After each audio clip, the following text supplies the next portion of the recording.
sí, también. Y después abrimos o seguimos lo que se ve. Okay.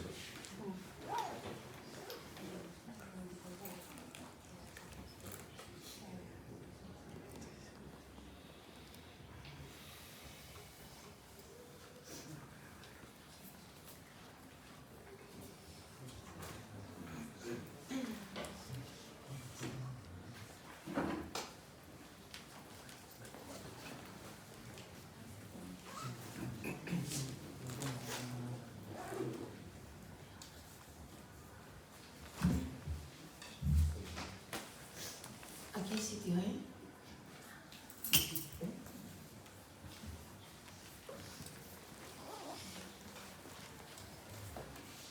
Los últimos serán los primeros. Ah, sí, claro. Yo también pienso eso. Muy bien. Buenos días. Desde la sección de Filosofía del Ateneo de Madrid les damos la bienvenida y les agradecemos su presencia en este ciclo dedicado a la figura del psiquiatra y psicoanalista francés Jean Lacan. A este ciclo vamos a dedicarle en nuestra docta casa, que se dice, 3 sesiones.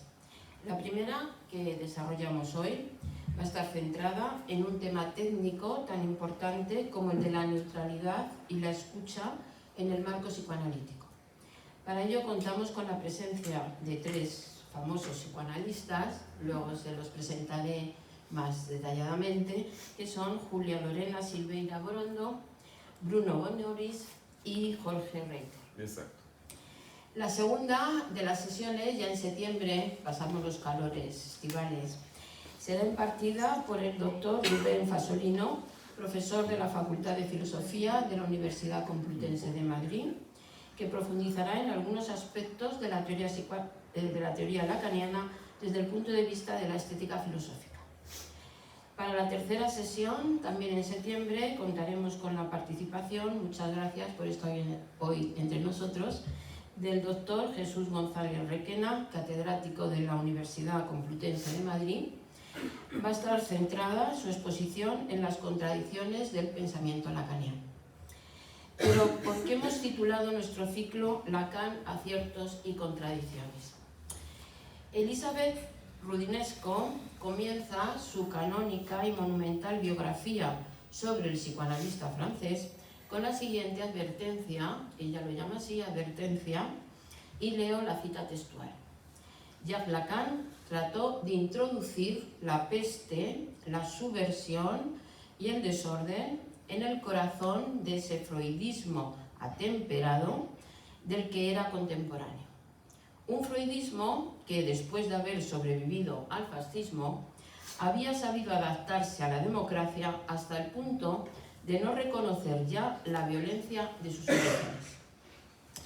De esta forma, Roudinesco nos presenta a Lacan como una especie de salvador del psicoanálisis que tendría como misión, sigo leyendo una cita de la autora, arrancar al hombre del universo de la religión, del oculto y del sueño, a riesgo de poner en escena la impotencia permanente de la razón, de la luz, de la verdad, para efectuar ese arrancamiento. Esa tarea mesiánica, a nuestro humilde entender, que Elisabeth Roudinesco atribuye a Lacan, sitúa a nuestro autor como una figura llamada a cumplir una misión especial, y yo diría hasta iniciática, dentro del ámbito psicoanalítico, que iría más allá del puro diálogo científico. De ahí que ser lacaniano, frente a ser freudiano, kleiniano o ferenciano, parece conferir un plus de goce, diría yo, para el que ejerce ese tipo de psicoanálisis. Pues bien, este es el primer objetivo del presente ciclo, situar a Lacan como un autor más, creo que los ponentes están todos de acuerdo conmigo, dentro de los desarrollos del pensamiento psicoanalítico después de Freud, y compartir ese lugar en plano de igualdad con otros grandes autores como Melanie Klein, Cara Abraham, Sandor Ferenczi, Otto Rahn, Sachanak y como otros totalmente olvidados y desde mi punto de vista muy interesantes como Otto Gross. Nuestro segundo objetivo atiende a un tipo de preocupación relacionada más bien con la difusión del propio pensamiento lacaniano. Nos proponemos clarificar el papel desempeñado por Jack Allen Miller en la transmisión de la teoría de Lacan. Y ello porque se trata de una figura controvertida, amada por unos y también muy criticada por otros. Es muy interesante, o a mí me ha parecido muy interesante en este sentido, la lectura del artículo de María Cabanese, Todos contra Miller, el yerno de Lacan, en el que plantea las posturas a favor y en contra. También es muy interesante, o a mí me ha llamado la atención, la postura de Elizabeth Roudinesco, ya citada anteriormente, en su biografía. Miller no está recogido, o Elizabeth Roudinesco hace una larguísima lista de agradecimientos al principio de la biografía y sin embargo no cita para nada el papel o un mínimo agradecimiento a Miller, ¿no? Aunque sí le cita en un párrafo en la página 283 de esta biografía, y es para decir: después de la muerte de Lacan, pedí a Jack Allen Miller que buscara los textos de Marguerite Ancet. Sabía cuánto anhelaba a su hijo recuperarlos sin tener que reclamarlos. Nunca tuve respuesta de parte de mí. Como inciso, quiero comentarles que esta autora emblemática dentro del campo psicoanalítico, sí cita en sus agradecimientos a un doctor español, al doctor Ángel de Frutos, introductor y pionero en España en el campo del pensamiento psicoanalítico. Y lo digo porque espero, no he podido todavía poner en contacto con él, pero espero que también participe de este ciclo. Como tercer objetivo, son 4 solo, Como tercer objetivo de este ciclo, nos gustaría profundizar también en las etapas del pensamiento de Lacan para poder entenderlo en un contexto cultural francés en el que el surrealismo, los sueños y el deseo son temas recurrentes desde los distintos ámbitos de la cultura. De ahí la necesidad de contextualizar su pensamiento en cada uno de los temas, porque no hay un solo Lacan, hay un Lacan que evoluciona desde su posición más psiquiátrica en el caso Aimé, hasta el tema del goce y el deseo en la relación con Das Ding, pasando por las identificaciones imaginarias y simbólicas y la introducción del lenguaje y los nudos borromeos, que es uno de los temas que a mí me produce unos mayores niveles de ansiedad cuando intento acercarme a ellos. Y ya solo nos queda exponer en qué va a consistir nuestro cuarto objetivo, quizá el más importante. Queremos poner en valor que el psicoanálisis, y en concreto el psicoanálisis lacaniano, que hoy nos reúne aquí, no es la única vía para aliviar el sufrimiento humano.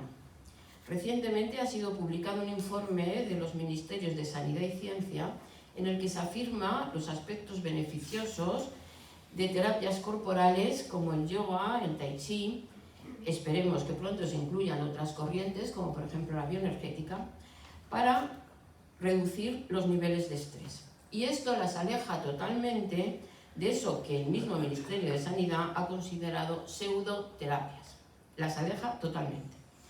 De ahí que fomentar el diálogo, en vez de la confrontación y la exclusión, sea quizá un camino más seguro para crear una comunidad intramuros y extramuros del propio psicoanálisis que nos permita aliviar, tal y como lo entendían los filósofos pesimistas del siglo XIX, tenemos entre el público a un estudioso en este campo, Manuel Pérez Cornejo ahí al fondo, el inevitable sufrimiento del ser humano oprimido desde el exterior por las injusticias sociales y políticas y desde el interior por la propia pulsión de muerte. Para acercarnos a estos objetivos, hoy contamos con 3 magníficos ponentes. En primer lugar presento, creo que van a intervenir por este orden, en primer lugar presento a Julia Lorena Silveira Borondo, psicóloga, psicoanalista, ejerce en su consulta privada desde 2014, directora del Centro Psicoanalítico Instituto Clínico Borondo Silveira, en Segovia, interesada en la divulgación y desmitificación del psicoanálisis a través de diferentes canales, como son la revista Filosofía en Red y redes sociales. Bruno Bonoris, a su izquierda, Es psicoanalista, licenciado en Psicología y magíster en Estudios Interdisciplinarios sobre el Sujeto por la Universidad de Buenos Aires. En la actualidad prepara su doctorado tanto en Psicología en la Universidad de Buenos Aires como en Filosofía en la Universidad París 8. Es docente de psicoanálisis en la Escuela Francesa 2. Ha sido becario, investigador, ha sido también residente de psicología en el Hospital Ramos Mejía, supervisión de Cava y de Ámbar, y sobre todo autor de numerosos escritos y de libros como El nacimiento del sujeto del inconsciente, ¿Qué hace un psicoanalista?, sobre los problemas técnicos. Este último libro además está siendo traducido al inglés, al portugués y al italiano. Te felicitamos por ello. Jorge Reiter también es psicoanalista, estudió en la Universidad de Buenos Aires, en la cual fue docente. Actualmente es profesor de la materia Teoría Sexual y Complejo de Edipo en la Universidad Autónoma de Zacatecas. Ah, no, esa está mal. Ah, sí. Ahora estoy en La Plata. Ah, vale. Gracias por la aclaración. No me importa. Es autor del libro Edipo Gay, Heteronormatividad y Psicoanálisis, y de diversos artículos en revistas especializadas. Está en proceso, no sé si ha salido ya, de publicación de un libro titulado Mi educación sentimental. Ya salió y ahora sale de nuevo. Vale, genial. Pues ya ha salido, así que ya le puedo leer. Y vuelve. Muy bien. Pues cedo la palabra a la primera de nuestras ponentes. Bueno, yo le voy a cambiar el turno a Bruno. Genial. Pues entonces cedemos la palabra a Bruno, en primer lugar.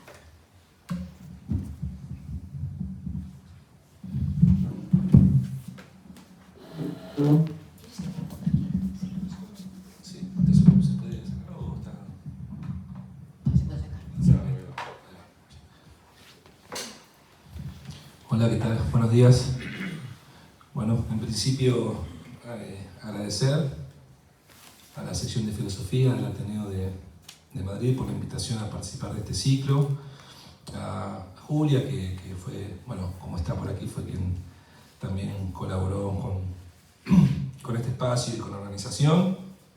Bueno, y a todas y a todos ustedes por venir. Estoy muy sorprendido y muy contento por estar aquí.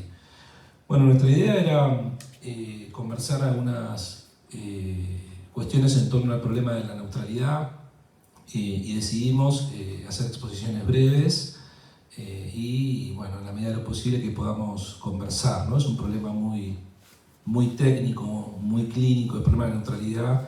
Yo no sé quiénes de ustedes son practicantes del psicoanálisis, pero quienes lo sean seguramente están muy interesados en este problema, ¿no? Bueno, así que algunas ideas en relación al problema de la neutralidad. Bueno, ¿no? En Freud la neutralidad aparece como uno de los principios ético/epistemológicos del psicoanálisis. Y por supuesto, ¿no? Con su correlación clínica.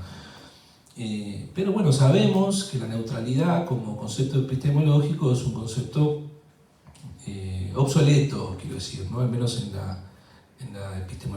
las epistemologías contemporáneas, la idea, ¿no? De concebir una neutralidad por parte de quien investiga, digamos, ¿no? Por parte del sujeto investigador, digamos así, es profundamente problemático.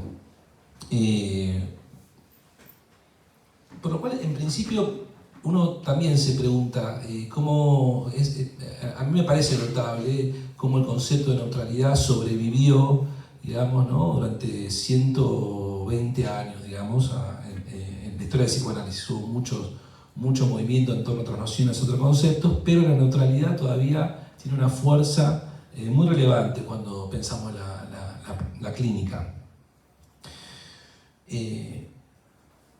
Bueno, hay un sentido de la neutralidad en el que creo que todos los psicoanalistas, incluso de distintas corrientes, ¿no? Lacanianos, klenianos, ferencianos, etc., estamos más o menos de acuerdo, que sería la siguiente idea, ¿no? El psicoanalista intenta no imponer su propia moral, ¿no? Su propia visión del mundo. intenta acercarse, ¿no?, a la otra persona sin transferirle, digamos, sus propias opiniones, su propia ética, etc. Creo que estaríamos todos de acuerdo, ¿no? Uno, digamos, supongamos que uno esté divorciado y le haya ido bien con eso, no le va recomendando a la gente que se vaya a divorciar, ¿no? Divorcies, etc., ¿no? Bueno, en fin, parece algo bastante sencillo. La pregunta es si uno estira esos límites, ¿hasta dónde llega la neutralidad? ¿Hasta dónde llega? Lo digo justamente por la propia historia del psicoanálisis, ¿no? Ustedes saben que la idea de neutralidad llegó a lugares insólitos, ¿no? Por ejemplo, en algunos sectores del psicoanálisis inglés, los psicoanalistas se vestían todos iguales, ¿no? En sus consultorios eran todos blancos, no, bueno, en fin, ¿no? ¿Por qué hacían esto? Para no contaminar su objeto de intervención, digamos, para poder ser los más neutrales posible, ¿no? Para que nada de lo que ellos eran se le pase al paciente. Había un psicoanalista argentino que contaba que era fanático de Gardel, pero que él no ponía cuadros de Gardel en su consultorio para no interferir o contaminar, digamos, lo que pasaba con sus pacientes. Bueno, no sé qué piensan de eso ustedes en este momento. Creo que eso nos parece algo un poco absurdo, ¿no? Pues la verdad la pregunta es, bueno, ¿hasta dónde, digamos, llega la propia subjetividad? Bueno, mis opiniones sobre el mundo, bueno, mi forma de vestir, mi peinado, digamos, las cosas que tengo en el consultorio. Bueno. ¿Cuál es el corte de peinado neutro? Claro, ¿cuál sería el corte neutro, no? En fin, es muy problemático. Es una idea problemática la idea de neutralidad. Y parece que la idea de neutralidad compite en la obra de Freud, lo voy a decir de este modo, cosa que pasa mucho en la obra de Freud, es decir, que haya ideas contradictorias, ambiguas, ¿no?, ambivalentes, con otra idea de Freud, que es la idea, esta idea para mí es absolutamente sorprendente y todavía siento que hay que darle muchas vueltas, que es, dice Freud, que el analista está al interior de la neurosis. Cosa que uno lo piensa un poco y dice, ¿qué significa que el analista esté al interior de la neurosis? Si está al interior de la neurosis, entonces, ergo, el analista forma parte de aquello sobre lo que se interviene. ¿No? Quiero decir, ¿no? Es una cosa bastante interesante. Pero al mismo tiempo, cuando Freud dice que el analista está al interior de la neurosis, él se ubica como objeto. ¿Recuerdan?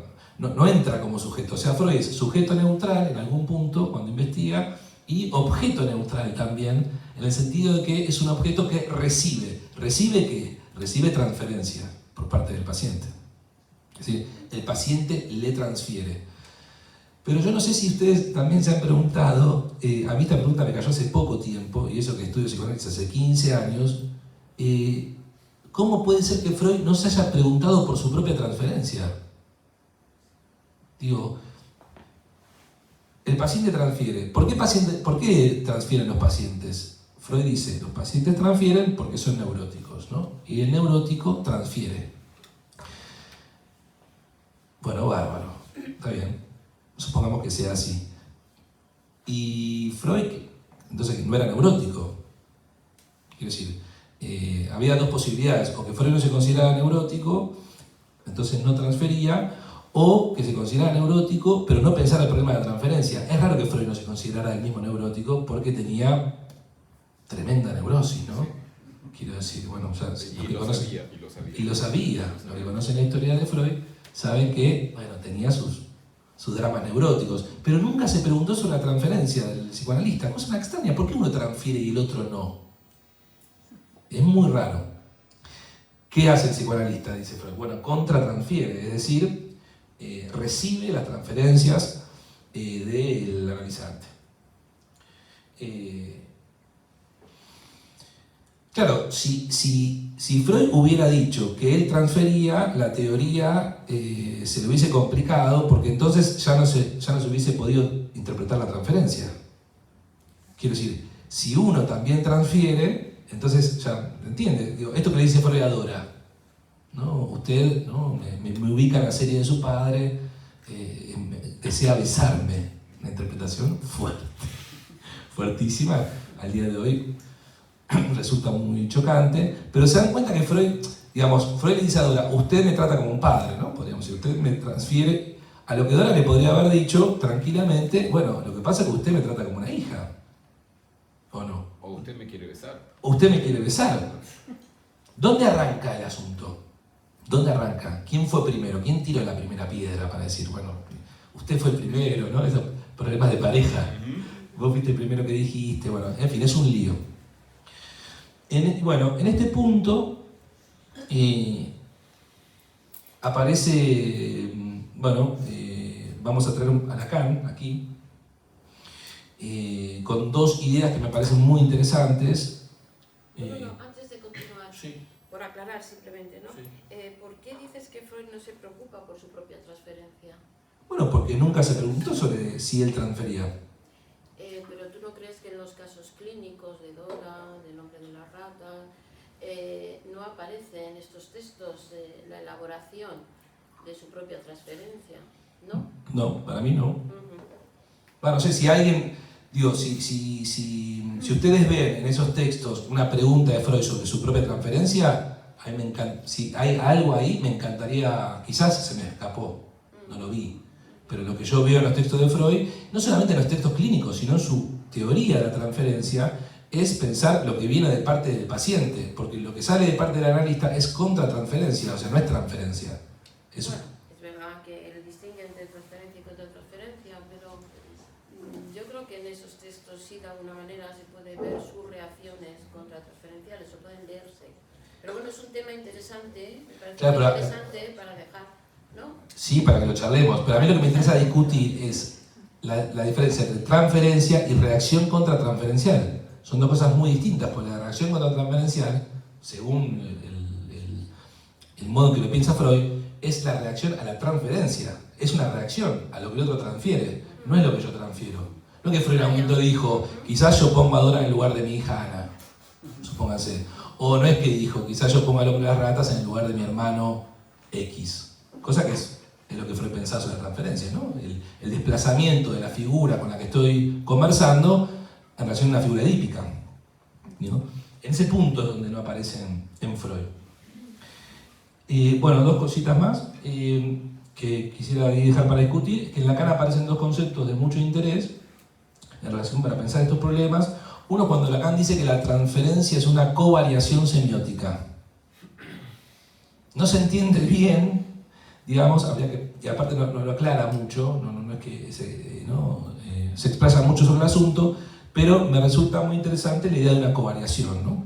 La idea de una covariación, es decir, la idea de la transferencia no donde la fuente está en alguna de las dos personas, sino que, digámoslo así, las dos personas habitan un campo transferencial. Es decir, que no se puede saber dónde empieza el asunto, y quiero decir, es irrelevante dónde empieza. Lo que sí, hay transferencia. Podemos decir, bueno, estoy en el lugar de padre, ella está en el lugar de hija, ¿qué hacemos con eso? Uno puede decir, ¿no? Ahora, lo que queda claro es que si no hay transferencia y contratransferencia, sino un campo transferencial, entonces la transferencia no se puede interpretar. En todo caso, interpretamos en transferencia, no la transferencia, ¿no? Y el segundo concepto es el de deseo del analista, que a veces queda muy pegado a la idea de neutralidad, porque se habla del deseo del analista como un deseo puro, ¿no? Como un deseo de ¿cómo es que dice? Lacan lo dice así, ¿no? Bueno, el deseo de obtener la máxima diferencia entre el ideal y el objeto, un deseo de no desear, etc. Esa es una cara, pero después está la otra cara del deseo del analista.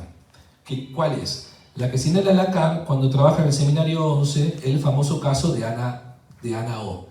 No sé si lo recuerdan, ustedes saben la historia, Ana O, bueno, el comienzo del psicoanálisis, una novela mexicana, ¿no? O coreana, así todo un culebrón total, donde esta paciente, Ana O, estaba haciendo su trabajo catártico con Breuer, y Breuer interrumpe el tratamiento y Ana O, bueno, hace este síntoma de un falso parto, no sé si lo recuerdan, ¿no? Es un falso parto y dice, Breuer es el padre de mi hijo, Breuer es a los gritos, Breuer es el padre de mi hijo.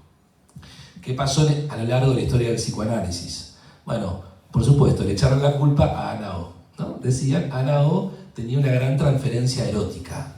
hacia Breuer. ¿Qué dice Lacan? Y esta es una idea, me parece a mí, exquisita. Dice, ¿qué tal si invertimos el asunto y lo pensamos según mi fórmula, que el deseo es el deseo del otro?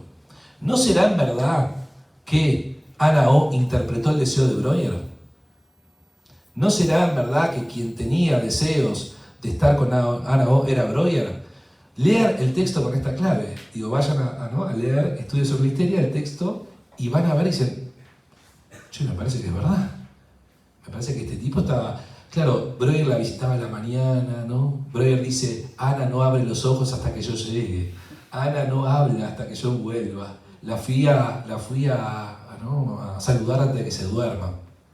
Y ustedes saben cómo termina esta historia. La mujer de Breuer, el psicoanálisis, esto es psicoanálisis puro, ¿eh? Esto es psicoanálisis real. La mujer de Breuer se da cuenta que Breuer anda en una rara con Ana O. Y le dice, tenés que cortar el vínculo con esta paciente. ¿Qué pasa con esta paciente que la vas a ver todos los días, 2 veces por día?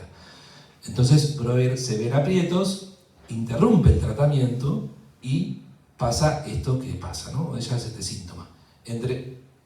Nota del pie. La mujer de Breuer llama a la mujer de Freud, Marta. Porque saben que eran muy amigas, ¿no? Y Freud y Breuer eran muy amigos.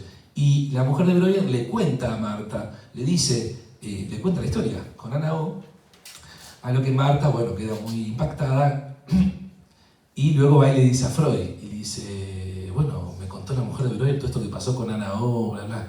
Y Freud le responde a Marta, esas son cosas que solamente le pueden pasar a Breuer. A mí no me vale. Jamás. A mí jamás. Bueno, ya saben cómo termina la historia, ¿no? Lo que quiero decir es que esto que le pasó a Breuer, ¿no? Es decir, que había un deseo en juego de él, nos pasa a todos. Nos pasa a todos. Yo no sé si ustedes creen que cuando entran al consultorio dejan sus deseos en la puerta o dejan su subjetividad en la puerta. Quizás pueden, que sea el sentido, bueno, voy a ser neutral. Entonces uno entra al consultorio, seré neutral. No, bueno, para mí no funciona así, quiero decir. Los analistas tenemos, bueno, somos personas, quiero decir, tenemos síntomas, fantasías, deseos, etc. Y en todo caso lo que podemos hacer es estar atentos a eso. Es decir, lo que Breuer podía hacer no era, no, digamos, impedir su deseo. En todo caso, advertir que tenía un deseo de esa índole, es decir, leerlo. ¿Y por qué traigo esto? Porque me parece que en lo que respecta a las discusiones de casos, a la constitución de historiales clínicos, en nuestras discusiones clínicas, creo que es muy importante que nosotros empecemos a incluir nuestra figura, pero en un sentido radical del término, quiero decir. Pensar, cuando pensamos los casos, qué sentimos, qué pensamos, qué decimos, no para usar el sentimiento como una herramienta clínica, sino para pensarlo como un elemento más a leer, como algo que forma parte del caso, para tenerlo en cuenta, porque si no nos pasa, o nos puede pasar lo que le pasó a Breuer, ¿no? Quiero decir, que eso aparezca como un síntoma. Bueno, me pasó un poquito del tiempo, gracias. Yo voy a usar este en principio, a ver si me veis bien. ¿Se me oye bien? Sí. Vale. Bueno, yo también quiero agradecer primero a Carmen por la invitación y a Bruno y Jorge por sumarse a esta charla sobre el tema, que vienen de lejos, y tenerlos por aquí para mí es como una suerte. Y bueno, y a todos los que habéis hecho el esfuerzo de venir, que últimamente en lo presencial hacemos mucha pereza a todos, entonces muchas gracias por estar aquí. Bueno, yo quería empezar un poco también dejando simplemente unas ideas para que luego las charlemos. La primera de ellas, que viene a raíz del título, ¿no? Que es la cuestión de neutrales o neutralizados. Y es un título que viene un poco a coalición de que muchas veces creo que la neutralidad ha acabado por neutralizarnos como analistas en muchos momentos, ¿no? Es a veces mayor la preocupación por, como decía un poco Bruno, interferir con algo nuestro en el caso clínico, que muchas veces directamente pasamos a ocupar un lugar muy inhibido, donde inclusive hasta preguntar parece que es algo que rompe la neutralidad. Entonces es algo que yo lo veo bastante, ¿no? Yo lo sufrí supongo también en los inicios y luego lo veo bastante en las supervisiones, ¿no? Que hay cosas que dices, bueno, y no has preguntado y te dicen, no, es que no ha salido, ¿no? Entonces también esto tiene que ver con el tema de la asociación libre, ¿no? Que pensamos que la asociación libre es simplemente dejar hablar al paciente por donde él quiera ir y en ningún momento nosotros podemos interferir en ese hilo asociativo. Entonces nos quedamos sin preguntar, cosa que directamente diría es un error, porque hay cosas que necesitamos saber y que tenemos que tener en cuenta que el paciente que tenemos delante no sabe qué cosas necesitamos saber. Vamos a decir, ellos vienen, cuentan, pero no saben si tienen que describir sus síntomas, si ir al pasado, no saben. Y nosotros sí que somos los que sabemos un poco el tipo de material que tenemos que recoger para ir armando una hipótesis de lo que le pasa a este paciente. Entonces, creo que esa idea de dejar la asociación libre muchas veces puede llevar a sesiones que verdaderamente no hemos conseguido encontrar quizás incluso material, porque nosotros hemos estado desde una pasividad que a lo mejor ha pasado algo que sí deberíamos haber pescado y haber dicho, bueno, pues vamos a entrar en esto. Y eso, claro, no es neutral, porque ¿por qué yo me paro en este punto y no en el anterior o no en el siguiente? Yo ahí decido y formo parte de un poco lo que venimos hablando, también de la textualidad que se va a dar en esa sesión, ¿no? De hecho, es algo que, por ejemplo, se ve muy bien, insisto, en las supervisiones, porque cuando escuchamos a un supervisante, te explica el caso, lo que ha recogido y podemos pensar, yo no tendría el mismo material de ese mismo paciente, ¿no? Porque habría preguntado otras cosas, me han ocurrido otras cosas, entonces el material que ocurre entre cada analista y cada paciente es un entre dos, no es el material puro del paciente y ya está, ¿no? Entonces nosotros nos tenemos que involucrar. Ahora, lo que hay que tener un poco claro es como esas delimitaciones que tienen que estar presentes a la hora de por dónde sí influir o por dónde no, ¿no? Luego creo también que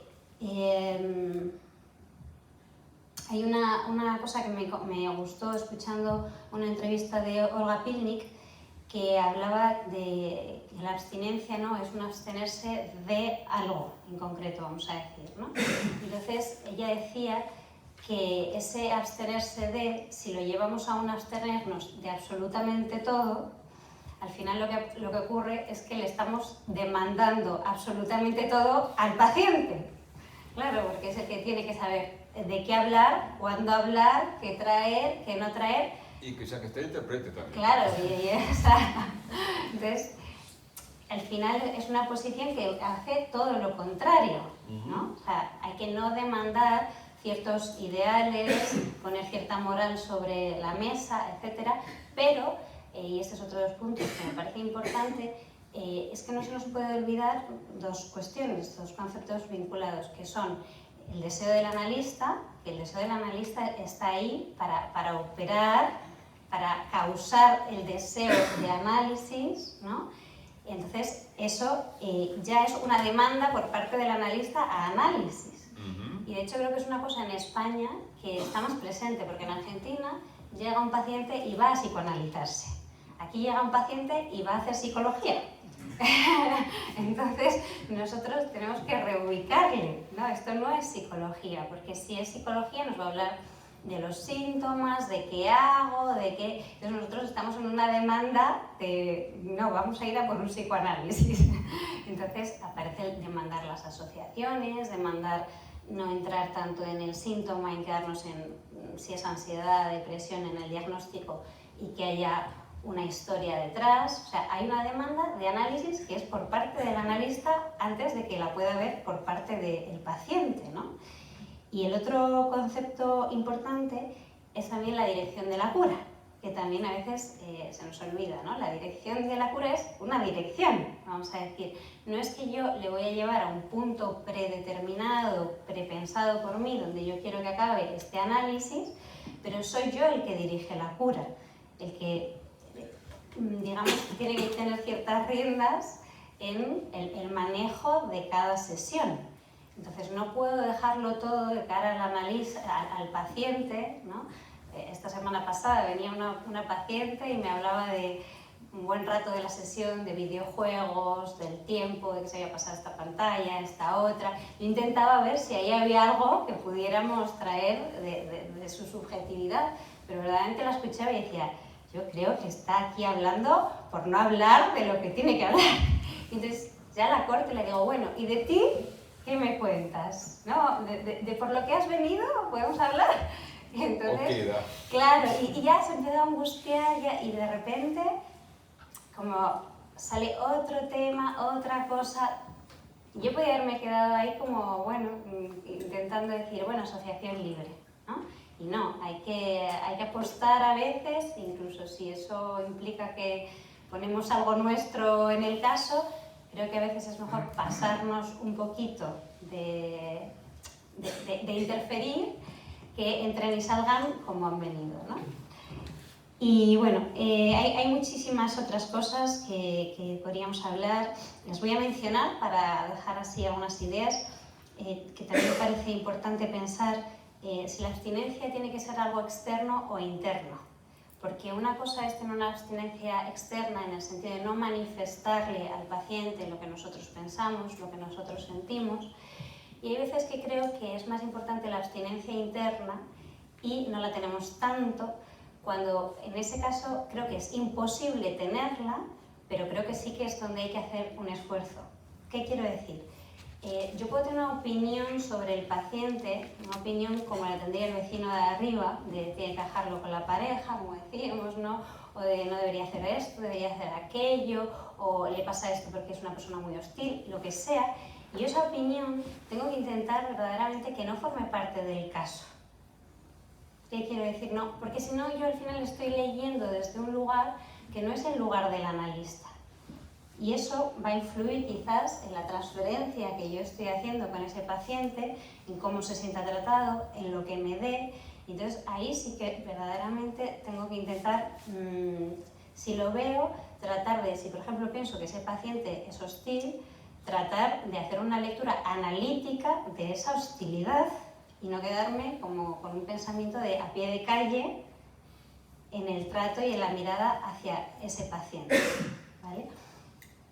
Y incluso creo que hay veces que también hay ciertas cosas que a veces las podemos comentar, ¿no? Yo tenía una sesión también hace poco. Me gusta mucho poner ejemplos porque me gusta aterrizar las cosas con la clínica, donde una paciente me estaba hablando de su clase de ballet y me hablaba de lo duro que es el ballet, todas las ampollas que tenía en los pies, lo exigente que era la profesora, las 17 horas semanales que tenía de entrenamiento, cómo tenía cada uña del pie. Entonces, yo me lo iba contando, yo me iba poniendo mala, ¿no? De decir, madre mía, qué duro, qué exigencia, pero a la vez la estaba escuchando y decía, yo voy a entrar a pensar que aquí hay algo de la exigencia que la perturba, pero en realidad esto es mío, porque yo escucho a la paciente y el tono con el que me lo está contando es un tono tranquilo, casi con una sonrisita, como, sí, tengo esta uña abierta, hay una ampolla en no sé dónde,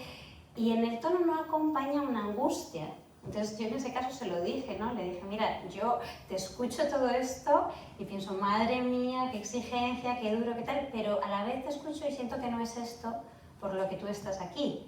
Entonces ya me dice, no, es por la relación amor-odio con la profesora. Entonces, es ese punto que yo no había podido escuchar porque yo me estaba llenando del ruido de las otras sensaciones, de repente, voy a sacar esto que me está haciendo no escuchar, permite escuchar otra cosa. Pero como decía Bruno, hay que tenerlo en cuenta que va a pasar, que se va a dar, que yo no estoy siendo neutral. Pues primero lo acepto y de ahí quizás lo puedo dejar a un lado, ¿no? Entonces, bueno, estas son algunas ideas, hay muchas más, pero seguiremos conversando. Paso la palabra.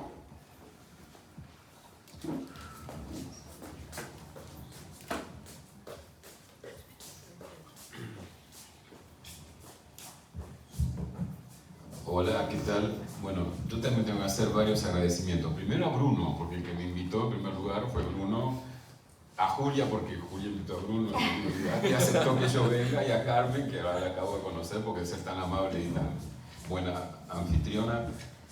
Recién les saqué una foto a ustedes porque mis amigos de Argentina no me van a creer que vino tanta gente a un evento que esté con nosotros acá en Madrid.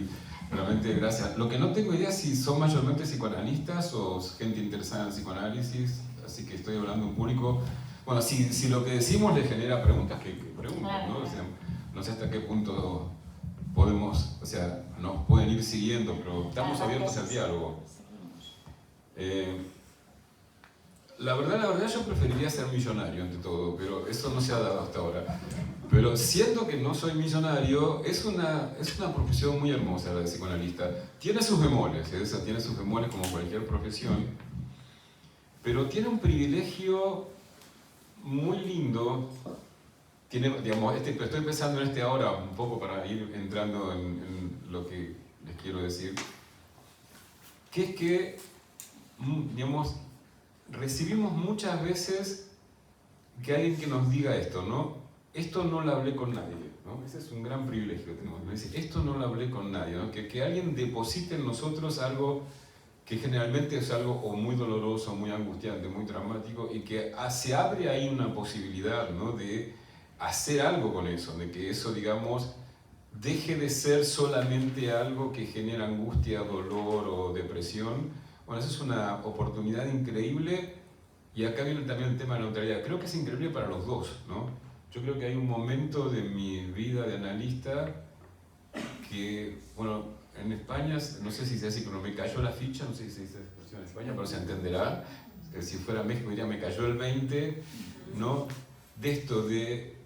Tengo una oportunidad única, o sea, ojalá la podamos aprovechar. Obviamente a todos los pacientes no les va bien con uno, ni a uno le va bien con todos los pacientes, pero ahí hay una oportunidad muy única.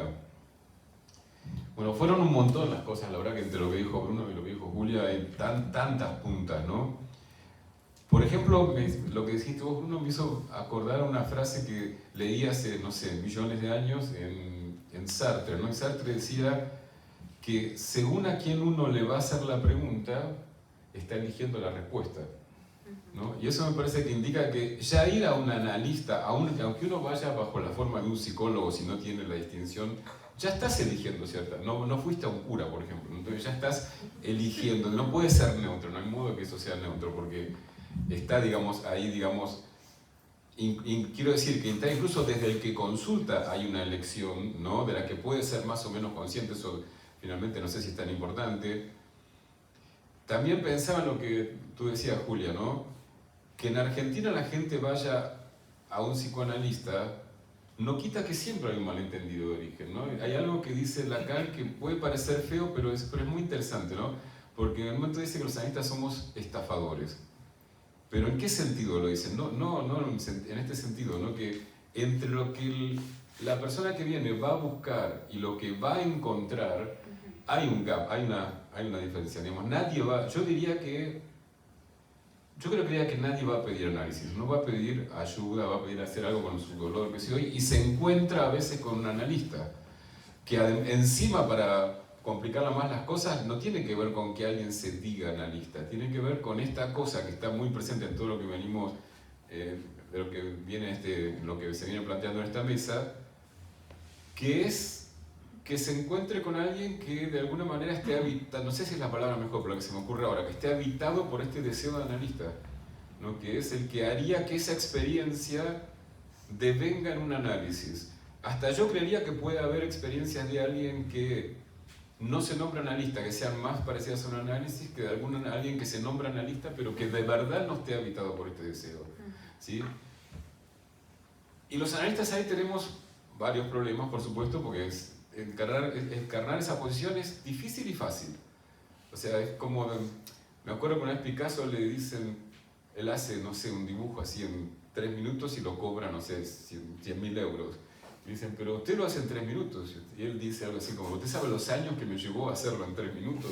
O sea, llegar a esa posición es difícil. Creo que cuando uno está ahí, digamos, a veces no es tan difícil de sostener, a veces sí, es relativo. Ahora, siempre pienso yo, pues es algo que me apasiona mucho, me resulta como Vieron que hay algunos temas o algunas, temas que a uno no le agotan el misterio, ¿no? Que uno lo vuelve y vuelve y siempre le parece, digamos, que hay algo que se puede seguir pensando, ¿no? Pero siempre me llamó la atención esto de que cuando Freud va inventando este dispositivo analítico, lo hace a partir de algo que casi podríamos decir que es su contrario, ¿no? Que es la hipnosis. Entonces, eso me pareció siempre muy misterioso, porque no es que viene de otro lado, sino que supongo que Hegel diría que era un movimiento dialéctico, ¿no? Se pasa de la hipnosis, nada menos que de la hipnosis, a esta experiencia que es tan distinta, ¿no? Saben que Freud va, cuando él tampoco era millonario, era otro problema que él tenía, entonces se está dedicando a la anatomía del sistema nervioso, y su maestro, que es Brücke, le dice, mira, no tenés suficiente dinero para dedicarte a esto, vas a tener que buscar un trabajo que te dé dinero. Y él dice, bueno, seré neurólogo, ¿sí? Y un poco como se decepciona porque ve que digamos, las herramientas que tiene para las demandas que le llegan son bastante ineficaces. Y también se encuentra con algo que es muy interesante y muy actual, ¿no? Que lo que dicen los libros que funciona, los libros que eran autoridad en su momento, no funcionaba como los libros decían. Y como él no era alguien que se conformara así tan fácilmente, sabe de la fama de este señor que se llama Charcot, que estaba enseñando en París, y ahí, digamos, tiene una especie de enamoramiento, de fascinación con Charcot, ¿sí? Pero bueno, no vamos a hacer toda la historia, pero digamos, de ahí, digamos, vuelve a Viena muy entusiasmado con la hipnosis, pero como era una persona muy inteligente, Freud, sin duda, no deja de escuchar la otra campana. La otra campana venía de Nancy, no de París, que era Liébaud y, ¿cómo se llama?, Bernheim, que empiezan a dar otra versión de la hipnosis, ¿no? La hipnosis como sugestión, ¿no? Dice, la hipnosis en realidad lo que opera es la sugestión, y ahí es que se inventa, a todo esto, en todo este movimiento que estoy contando, se está inventando algo que no existía y de lo cual de alguna manera los tres somos, y posiblemente muchos de los que están acá, somos herederos, que es la psicoterapia. En este contexto que no viene, esto también es muy interesante, lo trabaja muy bien Foucault en un seminario que se llama El Poder Psiquiátrico. No viene de la psiquiatría, sino que viene paradójicamente de la neurología, ¿no? Y ahí se va armando esto que se llama la psicoterapia. Pegando un salto, porque tampoco voy a estar hablando 2 horas de esto, ¿no? Y además no es el tema central, sino, yo diría, ¿qué es lo que se va entendiendo y que creo que lo entendemos mejor ahora todavía, ¿no? Digamos, mejor ahora digo, entre otros gracias a Lacan? Que uno parte de la hipnosis. La hipnosis no es la excepción, ¿no? Porque la hipnosis es el poder que tiene el lenguaje sobre cada uno de los sujetos, ¿no? Hay una frase de Lacan, ya no me acuerdo de qué he escrito, pero que a mí también siempre me gustó mucho, ¿no? Que es, él dice, oír ya es obedecer, ¿no? Y me parecería que la experiencia del análisis, cuando funciona, ¿no?, lo que trata de hacer es de intercalar un sujeto ahí que pueda, vamos a decir, elegir, ¿no? Elegir si obedece o no obedece a esas voces que lo habitan, ¿no? Y cuando digo esas voces que lo habitan, tiene todo que ver, ahora vamos a ver cómo se va juntando, ¿no?, con este tema de la neutralidad, que sobre todo si la pensamos como nuestra neutralidad epistémica, tiene que ver con cómo pensar el sujeto, ¿no? Porque justamente en estos orígenes psicoanálisis, ¿no?, donde se empieza, incluso con la hipnosis, ¿no?, ¿con qué se encuentran, aunque se tarde en nombrar, con qué se encuentra Charcot y sus asistentes, ¿no? Se encuentra con un material muy interesante, pero muy peligroso, que es el deseo, ¿no? El deseo es una cosa que le da sentido a la vida y también la puede hundir, o sea, digamos, nos hace muy felices y nos hace muy desgraciados, ¿sí? Y el tema que hay con el deseo, no sé el tema, una de las cosas que pasa con el deseo, y creo que tiene todo que ver con esto de la posibilidad o no de la neutralidad, es que no hay deseo, hay redes de deseo. El deseo no hay ningún deseo que no esté articulado al deseo del otro. y esto tiene todo que ver con lo que estábamos diciendo, ¿no? Del lugar del analista y del analizante. Quiero decir, una aspiración a veces que tenemos es, pero esto lo quiero yo, ¿es de verdad yo el que lo quiero o lo quiere, o lo hago porque lo quiso mi mamá, mi papá, no sé, mi mujer, mi novio, el que sea? El tema es que esa pregunta no tiene, en mi opinión, no tiene posibilidad de una respuesta taxativa. Porque eso que yo quiero siempre está articulado al deseo del otro. No hay una posibilidad de que no esté articulado al deseo del otro. Lo que existe sí es la posibilidad no de saber, que esa es la aspiración del obsesivo, ¿no? El neurótico obsesivo que dice, cuando sepa lo que quiero lo voy a hacer. Nunca, ¿no? Porque ese sepa lo que quiero sería saber que ese deseo es un deseo puro, ¿no? Que no tiene nada que ver con nadie, que realmente es mi deseo. No, eso no existe. O sea, ese deseo así tan puro, creo que parte de la experiencia del análisis en muchos sentidos tiene que ver con renunciar a cualquier idea de ese tipo de pureza. Entonces, claro, ¿cómo creo? ¿Qué diría hoy no pienso definirlo porque del deseo analista se podrían decir un montón de cosas? Digo una que se me ocurre ahora con ustedes, ¿no?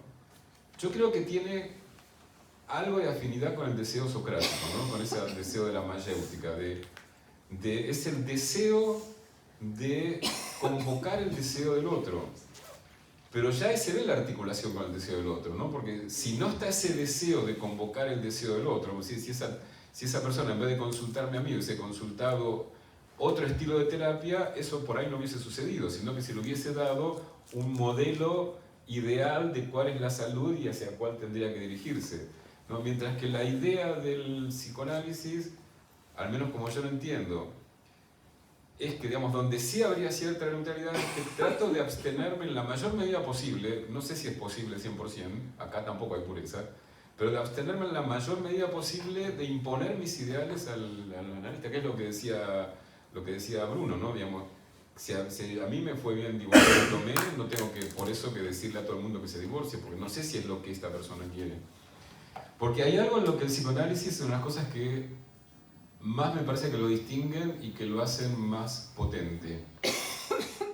Que es algo que tenía muy claro una persona que no es mi analista favorita para nada, pero esto lo tenía muy claro, ¿no? Porque Anna Freud decía, la gente no entiende que el psicoanálisis es una psicología de las pulsiones, ¿no? Y eso de tener claro que la pulsión puede hacer distintas cosas, pero lo que no puede hacer es aniquilarla, ¿no? Es muy importante en cuanto al camino que toman los análisis. Si un analista cree que puede aniquilar la pulsión, o si quieren el lenguaje más lacaniano, el goce, o si cree que el goce es malo en el sentido de algo que habría que combatir, bueno, no estaríamos de acuerdo en la manera de pensar el psicoanálisis. Bueno, pienso que puedo cortar acá y seguimos en diálogo, ¿no? Muchas gracias por las 3 intervenciones. Abrimos diálogo con el resto de los participantes de esta mesa. Si no, empiezo yo. No sé, ¿alguien quiere intervenir, abrir el diálogo? No el debate, sino el diálogo. Vale. Bueno, mi primera reflexión es en torno a esta exposición tan... Yo solo voy a decir que, sí, que puedes empezar tú, pero luego es obligatorio. Hombre, claro, por supuesto. Ella rompe el hielo. Y yo rompo el hielo, simplemente. Bueno, el hielo, imagino que rompe el hielo, no lo sé. La primera duda que a mí se me plantea en relación con la extraordinaria exposición de Bruno es que yo creo que Breuer sí es plenamente consciente de que ha surgido en él un deseo. No sé si te he entendido mal en lo que has dicho, ¿no? Yo creo que es plenamente consciente de ello. Creo que hay un deseo, no solamente el deseo de Anao, no es un reflejo del deseo de Breuer, sino que surge una red de deseo entre ambos y que de ningún modo veo yo en la interpretación que se ha hecho del caso de Anao que se la culpe de algo. No he visto que se la presente como culpable en ningún momento. Y efectivamente yo creo que Breuer es tan consciente de lo que le está pasando y de que le sobrepasa, es decir, de que hay un exceso ahí que no puede con él, que se va de viaje con su esposa y luego hay una discusión en torno a lo que pasa después, ¿no? No vamos a entrar ahí, ¿no?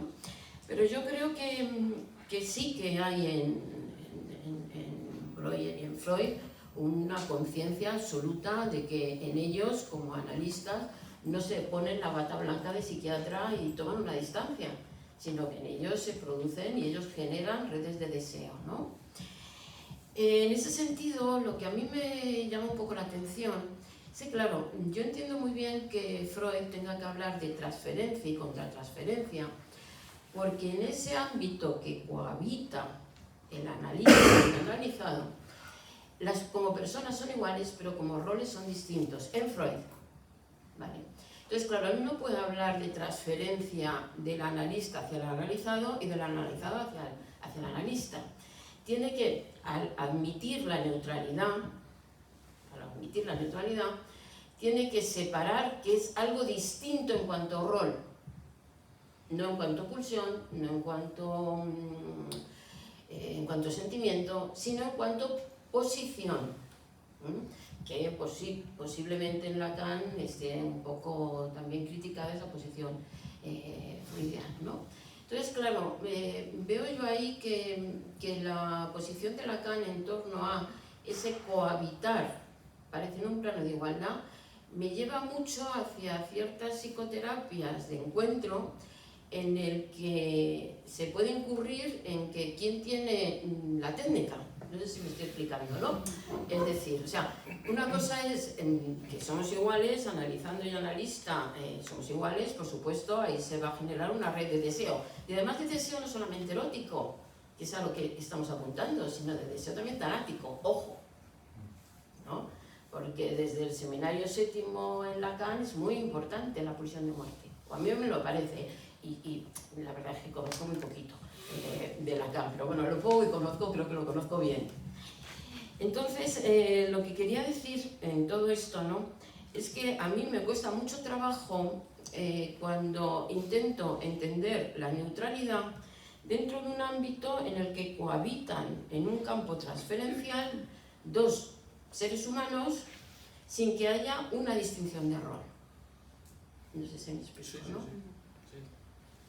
Y sí, vale.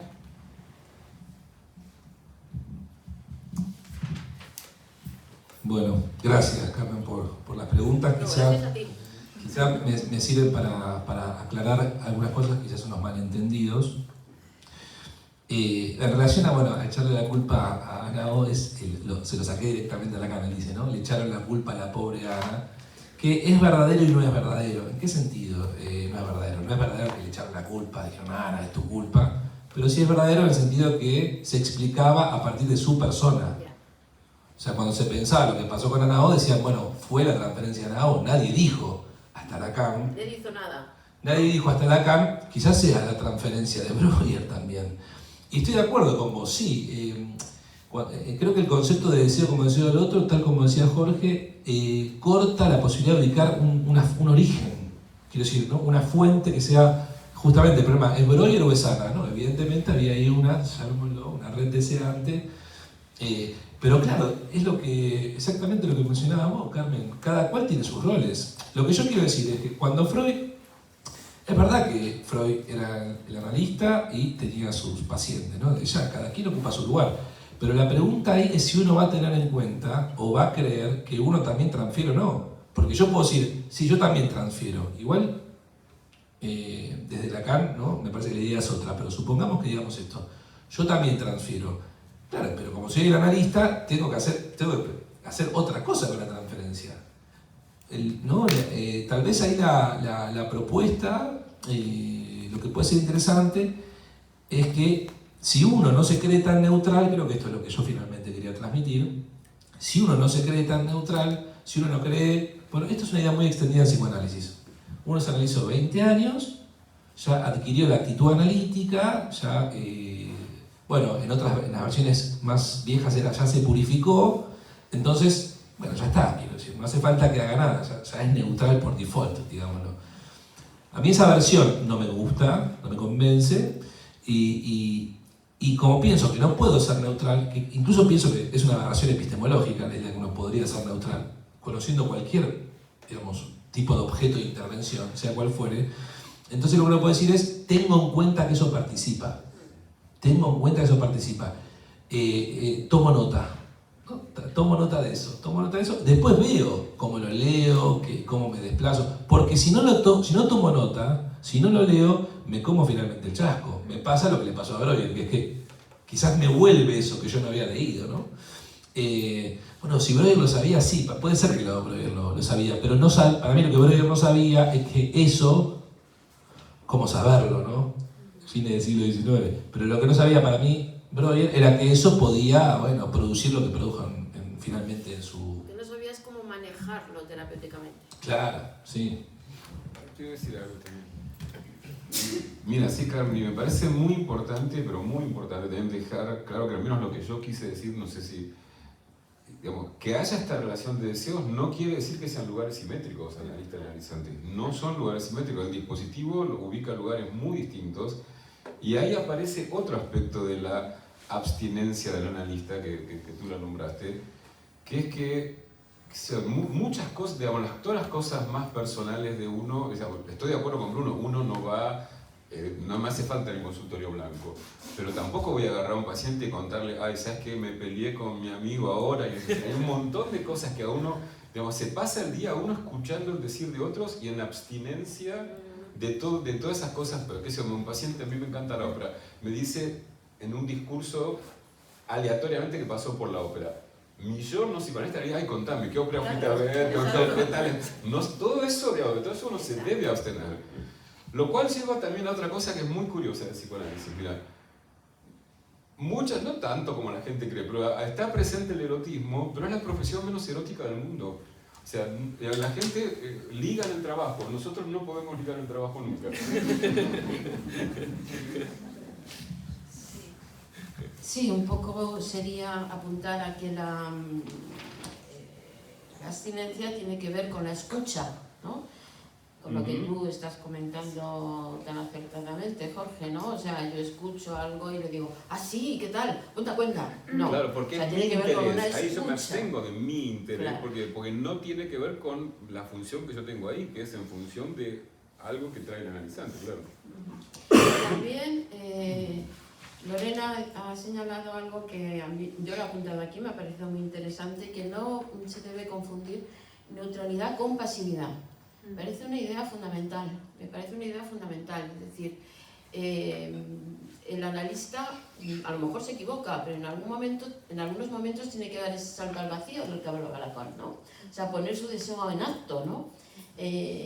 Abrir un camino, ¿no? O seguirle o abrirle, y en ese sentido esa idea a mí personalmente me ha parecido muy enriquecedora, ¿no? Y en relación con Jorge, pues esta comparación, ¿no? Esta asimilación, ¿no? Con la hipnosis, pues también me parece, porque de algún modo yo creo que mentimos cuando decimos que no hipnotizamos. Es que hipnotizamos, o sea, es que en el ambiente o la sesión analítica tiene algo de hipnosis para ambos. O sea, hay una magia, ¿no? Ese deseo, ¿no?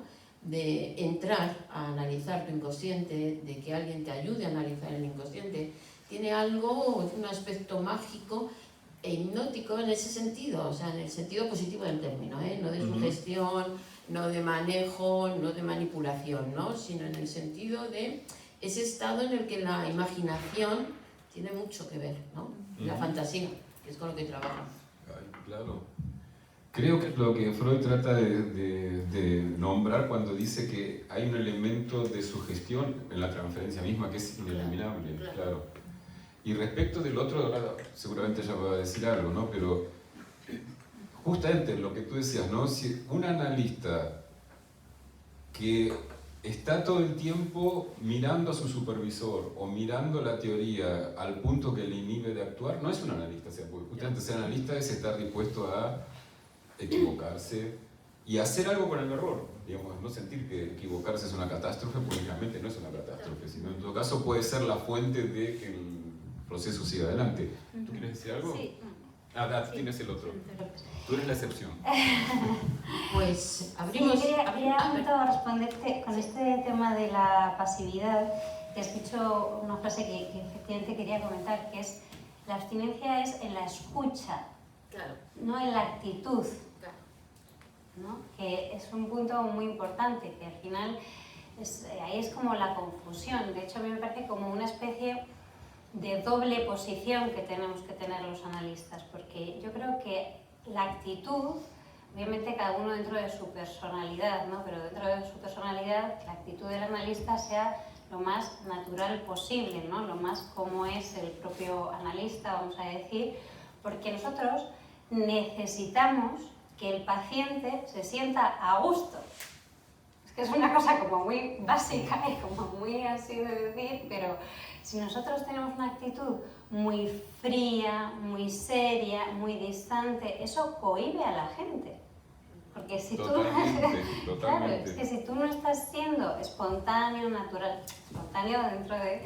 pero no estás siendo natural, el que se sienta delante tuyo va a estar también en esa tensión que tú vas a estar, porque no es tampoco tu actitud, ¿no? Entonces, es una actitud que tú, una de las cosas que comentabas, ¿no? Lo de habilitar, ¿no? Uno de los puntos en un tratamiento es habilitar que se dé el texto analítico, pasa porque el paciente se sienta que puede decir cosas. No es lo mismo decirle serio, rígidamente, bueno, usted diga todo lo que se le pase por la cabeza y me callo, bueno, ¿y qué tal? ¿Cómo vas? De otra manera, y a lo mejor hacer un chiste, cualquier cosa que a ese paciente pensemos que le va a hacer hablar, que es lo que nos interesa, que hable.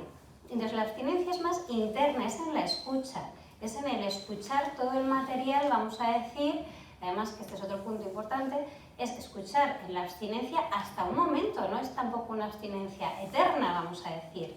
Yo mantengo la asociación libre y la abstinencia, por fuera no hace falta que tenga una frialdad o una neutralidad de ningún tipo, y en un momento dado yo puedo salir de esa abstinencia cuando tengo una conjetura, una idea, un posible camino, y la puedo abandonar, igual que le voy a hacer al paciente, abandonar la asociación libre y la voy a redirigir, que no es tan libre, ¿no? Entonces, creo que es como importante distinguir que una cosa es por fuera y otra cosa es por dentro la cuestión de la abstinencia, ¿no?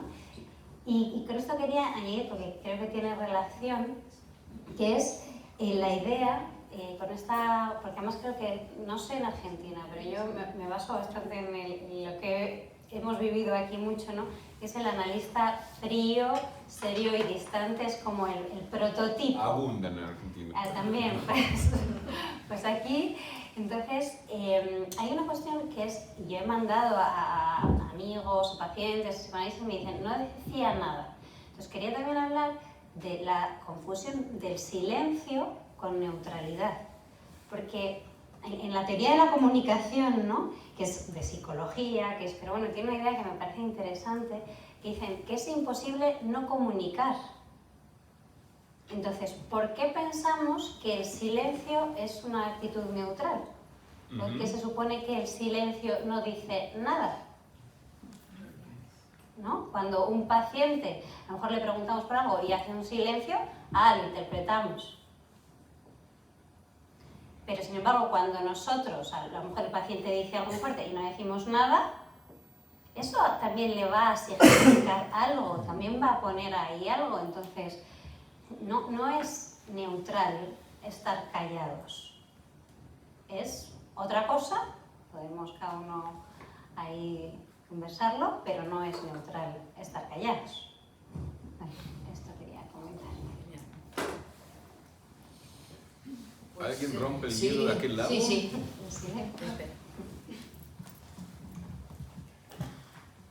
¿Se me oye? Sí.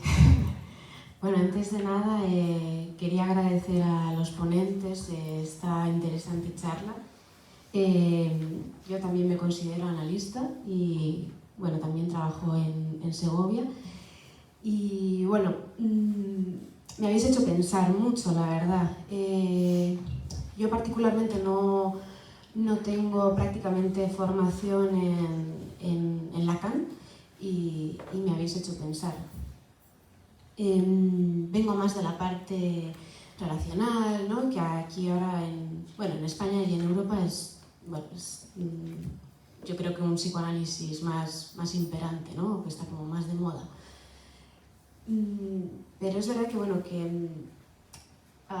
es algo que voy a hablar más quizás desde los problemas que yo siento más en la clínica, ¿no? Que personalmente pues a Julia agradezco que seas generosa en hablar de lo cotidiano, ¿no? Que al final es algo que no se escucha normalmente en las formaciones de psicoanálisis.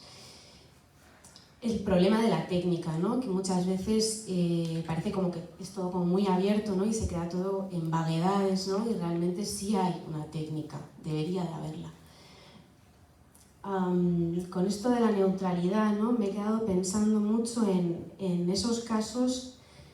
Bueno, siempre los pacientes nos impactan, ¿no? A veces las historias tocan algo nuestro y a veces no necesariamente hemos tenido que vivir lo que el paciente nos ha contado, ¿no? O algo similar, pero pues casos, ¿no? Que te impactan mucho, ¿no? Estoy pensando así de sufrimientos graves, ¿no? O de experiencias muy dolorosas, ¿no? Quería dirigiros la pregunta, ¿no? A los ponentes y quizás también a la sala.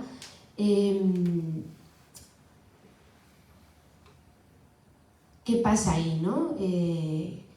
Un poco quizás viniendo de mi formación, ¿qué opináis sobre esas llamadas intervenciones basadas en el vínculo, ¿no? Un poco pensando bueno, habéis hablado, ¿no? En este espacio que se construye entre dos, ¿no? Y que un caso probablemente no sería igual entre si voy a un psicoanalista o a otro psicoanalista, aunque probablemente haya cosas comunes. Siempre hay dos subjetividades, ¿no? Que construyen el dispositivo analítico. ¿Qué pensáis de esto, ¿no? ¿Qué problemas puede haber en esas intervenciones basadas en el vínculo? Si es importante el vínculo, ¿no? Porque me tienen que importar los pacientes.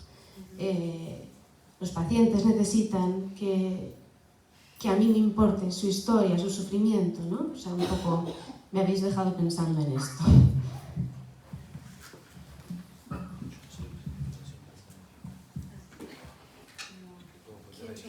No, discúlpame, que quizás yo no sé, o no, me imagino que sería una interpretación basada en el vínculo. ¿Qué tipo de intervenciones?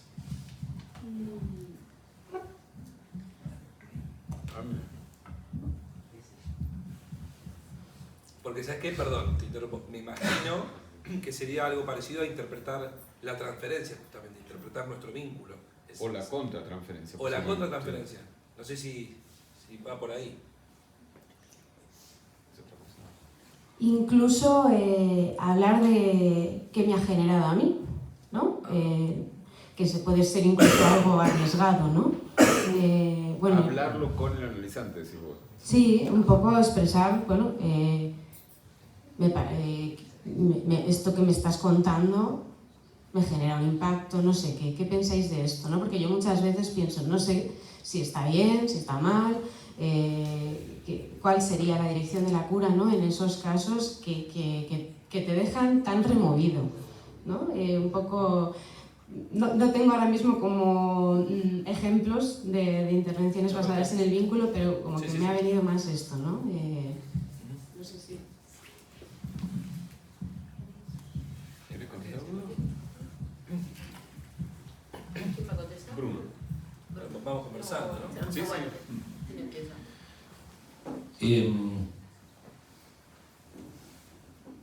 Primero una cosita y después ya me meto más, al menos intento decir algo acerca de tu pregunta. También algo en relación a lo que decía Julia. Yo no creo que haya un estilo correcto, digo, ¿no? Porque cada quien tiene su estilo, en el sentido también de su forma, de su mood, como quieran llamarlo, ¿no?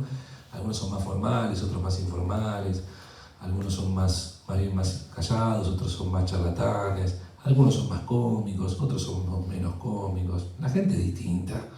Y excepto que uno haga una especie de semblant, tipo póker, después cada quien tiene su estilo. Yo no creo que haya un estilo correcto.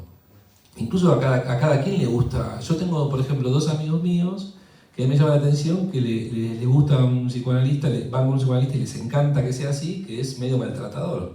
¿Vieron la calidad de los maltratadores? Sí, que habla todo y los maltratan. Los tipos van encantados. Felices y se curaron. O sea, quiero decir, no saben lo mejor que están. Yo, bueno, le funcionó este muchacho. Bueno, por lo cual, hay un estilo correcto. Lo que sí me parece importante, y acá se vincula con la pregunta, me parece creo que es importante tener en cuenta el estilo, cómo el estilo influye en cada análisis, ¿se dan cuenta? Porque, por ejemplo, yo tengo un estilo informal. En general me manejo así. Después, obviamente, con cada paciente uno arma distintos vínculos. Con algunos uno es más serio, con otros uno es más chistoso. No se sabe bien por qué. Se va armando, ¿no? No sé si les pasa eso. Entonces, ¿qué digo que hay que hacer yo? Tenerlo en cuenta. ¿Vieron cuando uno supervisa un caso? Cuando uno escribe el caso, cuando uno lo piensa, digo, con este paciente me pasa, que me sale más ser, ¿no? Tengo más humor. Y tomo nota. ¿Qué significa? No lo sé, porque para mí es un significante. Pues soy lacaniano. Para mí es un significante. Entonces, ¿qué significa eso? No sé qué significa. ¿Cómo me dar cuenta qué significa? Y lo leo, lo vinculo con los otros elementos. A ver si, leyéndolo como otro elemento más del caso, se me cae una idea en función de qué es lo que pasa ahí y qué puedo hacer con eso. Yo creo que nunca hice una intervención a un paciente diciéndole lo que me pasaba, porque la verdad, el paciente, me imagino, me podría decir, ¿y a mí qué me importa? Si yo le pago para tratar lo que me pasa a mí. Pero me parece importante lo que me pasa, no me parece menor, porque digo, si este paciente me angustia tanto, me pregunto, ¿por qué me pasa que me salgo tan mal? Si he escuchado cosas tremendas en mi vida, ¿por qué me pone mal? O ¿cómo puede ser que este tipo me den ganas de reírme todo el día? Algo anda mal acá, digo que, ¿viste? ¿Qué vengo acá que me haga un show de stand-up? ¿Me entienden? Lo que quiero decir es, bueno, hay sentimientos, ¿no? Hay por momentos sentimientos muy profundos, muy inquietantes. Yo lo que diría al principio es, sencillamente, tomar nota de esos sentimientos, tomar nota de esos pensamientos, de esas afecciones, y luego, al menos como yo lo trabajo también en función de esta idea significante que me parece muy potente, es que no sé qué significa hasta que no lo vinculo con los otros elementos. Y una vez que lo vinculo con los otros elementos, quizás sí se va a dar una idea y en función de eso puede interpretar o puede intervenir. Pero no creo que mis sentimientos sean un instrumento de interpretación. No, son otro elemento del caso. Es muy distinto pensar los propios sentimientos como un instrumento de interpretación a pensarlo como otro elemento del caso, ¿no? Creo que esa es la diferencia y quizás lo que distingue, por ejemplo, una práctica de lo que se llamó, bueno, lo que pasó en el psicoanálisis a mediados del siglo XX, de la clínica de la contratransferencia, ¿no? Que Ferenczi, bueno, cualquiera, el analista se quedaba dormido, el paciente decía, despiértese, me estoy pagando. Doctor, despiértese y dice, bueno, pero lo que pasa es que usted me transfiere el aburrimiento, ¿no? Quiero decir, hay algo ahí de echar la culpa, ¿no? Decir, bueno, no sos vos el aburrido, no soy yo el perezoso o el que no quiere trabajar. Bueno.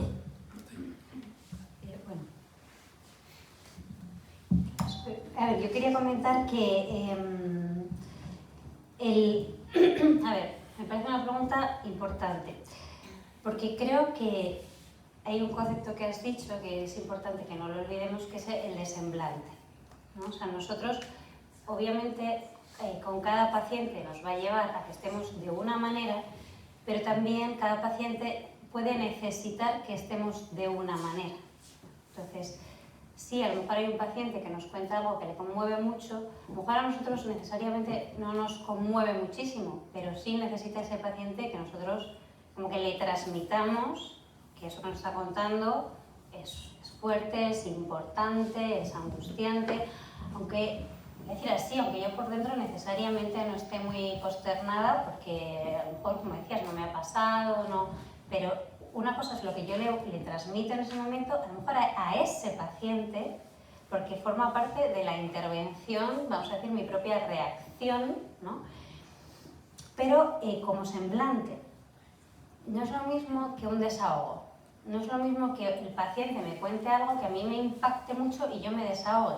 O sea, yo le diga, madre mía, es que esto ha tenido que ser. Y entonces yo me meta imaginariamente, porque también este es el peligro. Nosotros trabajamos, es diferente a la terapia relacional, pero trabajamos sobre todo en el área significante, ¿no? Entonces, lo imaginario también forma parte de lo que tratamos, pero sobre todo las intervenciones, la escucha está en la parte significante, ¿no? En la parte simbólica. Entonces, yo me puedo enredar demasiado en lo imaginario, con lo que escucho, lo que a mí se me viene, lo que a mí me remueve, y a mí eso es lo que decía antes con respecto a la escucha, me puede hacer no escuchar bien el caso, porque de repente yo lo estoy inundando, lo que está ahí pasando, de lo mío, de lo que a mí me suscita, de lo que a mí me recuerda, de lo que a mí... Entonces, creo que con eso hay que tener cuidado y no confundir que a veces sí hace falta ciertos semblantes y otras veces es más una cosa nuestra de querer como compartir, bajar la tensión así, pero no va a aportar, sino que va a generar más ruido para la sesión y para nuestra escucha, que es la delicada, ¿no? Y me venía, bueno, dos cosas. Una frase de Lacan, ¿no? Que decía, cuando habla del lugar del muerto, ¿no? En la escucha, y de los movimientos, como que él habla como que es como jugar al ajedrez, y en un momento dice, salirse del lugar del muerto, lo que puede suscitar es que nadie sepa ya quién lleva la partida, ¿no? Entonces ahí es un poco lo que decía Carmen, si entramos en una igualdad, entonces de repente se genera mucha confusión y es muy difícil luego salirse de ahí. Para la propia lectura del caso, ya no digo la siguiente sección reubicarse, sino para la propia lectura del caso. Y otra cosa es, me venía un ejemplo, ¿no? De una paciente que tenía, bueno, una historia de adopción y era una paciente que siempre estaba como tratando de marcar a alguien como para ser alguien en el otro, ¿no? Como dejar un sitio, un lugar de alguna manera. Y yo, sin embargo, como siempre estaba un poco en esa demanda, tenía una actitud un poco más distante, más fría, más... Entonces, un día, esto era así, pues pandemia, yo tenía el alcohol encima de la mesa, ¿no? Y el vínculo era bueno, pero me dice, ¿qué pasaría si yo cojo esto y te lo tiro en la cara? ¿No? Y entonces yo le dije, bueno, pues que me dolería mucho, me afectaría mucho, me daría mucha pena y no sé si podríamos seguir trabajando, ¿no? Pero sobre todo la parte importante era, me afectaría mucho. Y esa paciente, que yo no me afectaba, necesitaba que yo le dijera, me afectaría mucho. Porque lo que, en el caso de esta paciente era, no consigo que lo que yo haga le importe a nadie. Entonces yo, en esa paciente, que además, vamos a decir, simbólico y realmente no había nadie que estuviera ahí, era una niña casi adolescente, no ocupaba un lugar.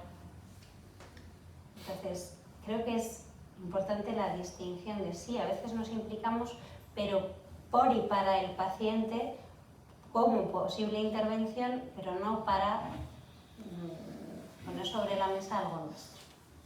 Esa es mi opinión. Sí, había una pregunta.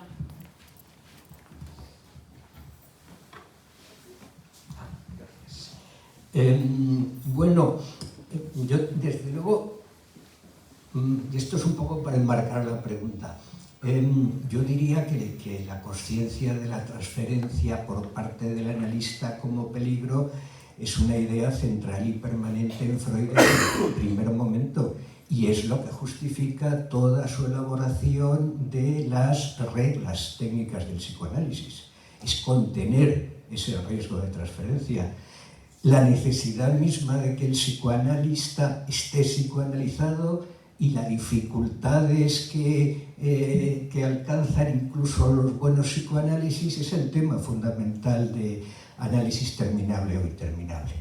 Dicho esto, por tanto, que es el tema de la neutralidad, y dicho que estamos en un ciclo de reflexiones sobre Lacan, yo me preguntaba cuando oía a Jorge que decía que esto del psicoanálisis no es nada erótico, Bueno, que los psicoanalistas no pueden ligar en el análisis, no estoy de acuerdo, pero en el contexto en el que estamos lo que deberíamos tematizar es el hecho, por todos conocido, de que Lacan ligaba en sus análisis. Hay documentación sobrada, incluso biografías de algunas de las mujeres tratadas por él. ¿Por qué no suscitamos esto en el núcleo mismo del tema de la neutralidad?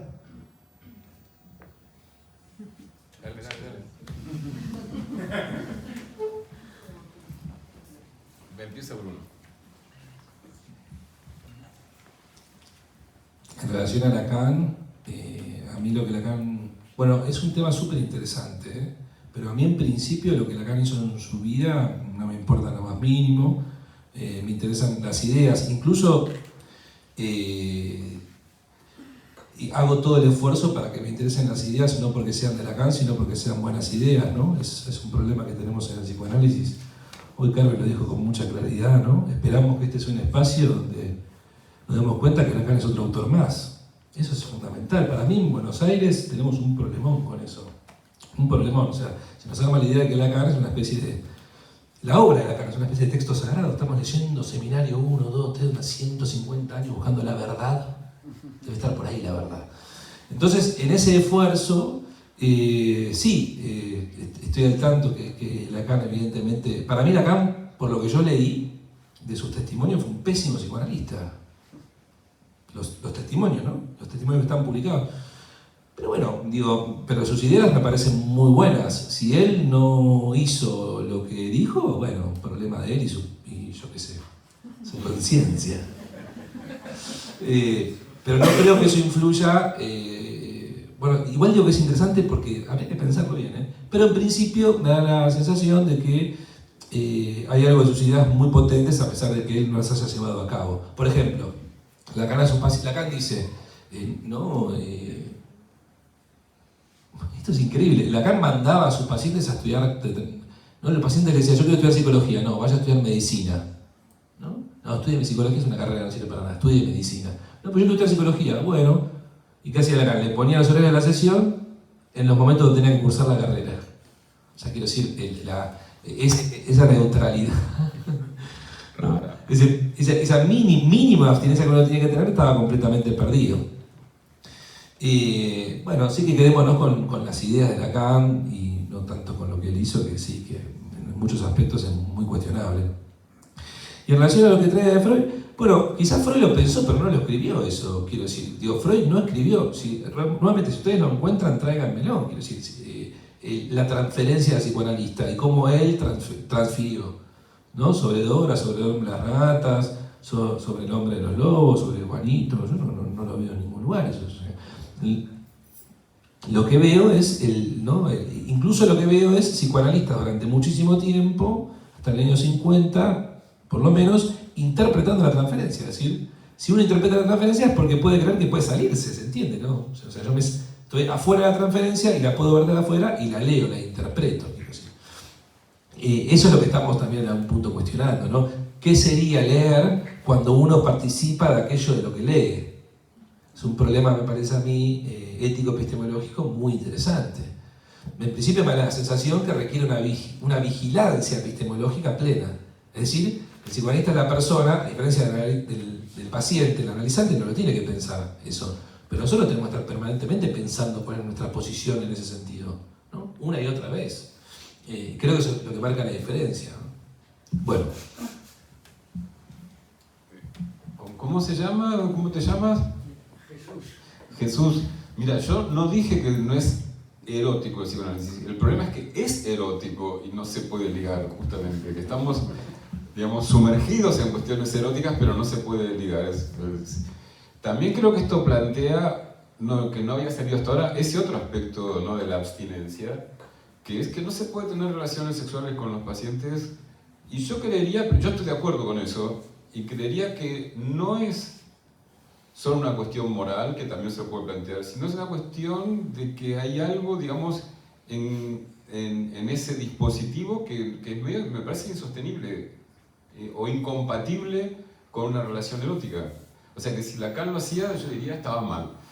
Pero Lacan mismo, en el seminario 8 de la transferencia, justamente, dice algo que no sé si aparentemente no lo cumplió, ¿no? Pero algo muy interesante, ¿no? Porque él dice, por supuesto que el analista puede sentir deseo erótico por el analizante, y eso puede pasar, incluso hasta él lo toma como algo que puede ser positivo, como que está pasando algo ahí. Y dice esto que siempre me encantó, dice, lo importante es que haya un deseo más fuerte, que es el deseo del analista. A veces le habrá fallado el deseo del analista, evidentemente, a este hombre. A Lacan sí, igual. Pero la idea, bueno, de esto que sigo, la idea de que haya un deseo más fuerte me parece que está muy buena, ¿no? Como sí, me podría gustar, pero... Porque además pasa, a mí por lo menos me pasa esto, ¿no?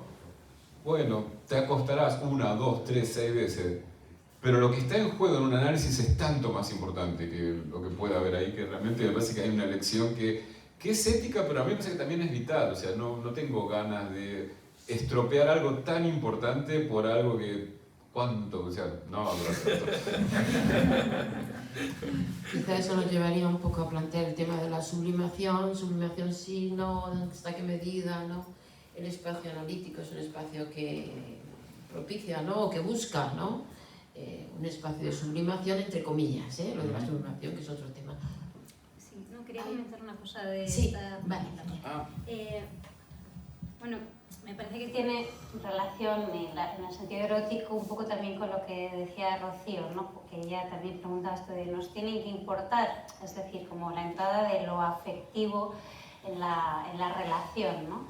Y lo afectivo, yo sinceramente, también por un poco la frivolidad con la que siento que he dicho antes, ¿no? Uno puede hacer semblante, que eso no es fingir, ¿no?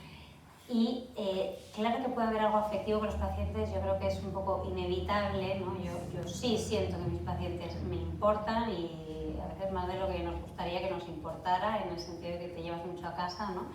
Pero creo que dejar la entrada de eso, efectivamente no, en relación con esto que comentaba Jorge, ¿no? Nos puede llevar, cuando hay algo afectivo, a un deseo además de curar, que es un deseo muy diferente al deseo de analizar.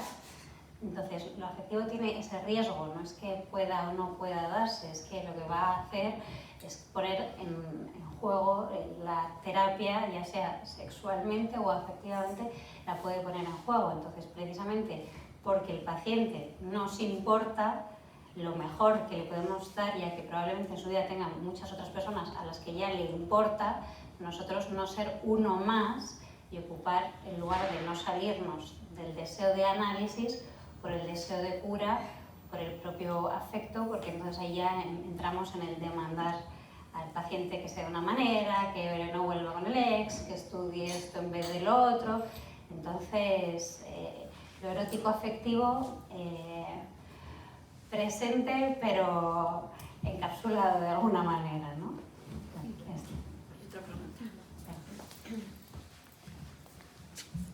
Bueno, quería hacer un comentario. Primero que todo, muchas gracias por sus aportes que han sido tan provechosos hoy. Mi comentario gira en torno ante esta palabra, me gustó el título que pusieron, ¿verdad? De neutralizados, es como qué es lo que neutraliza.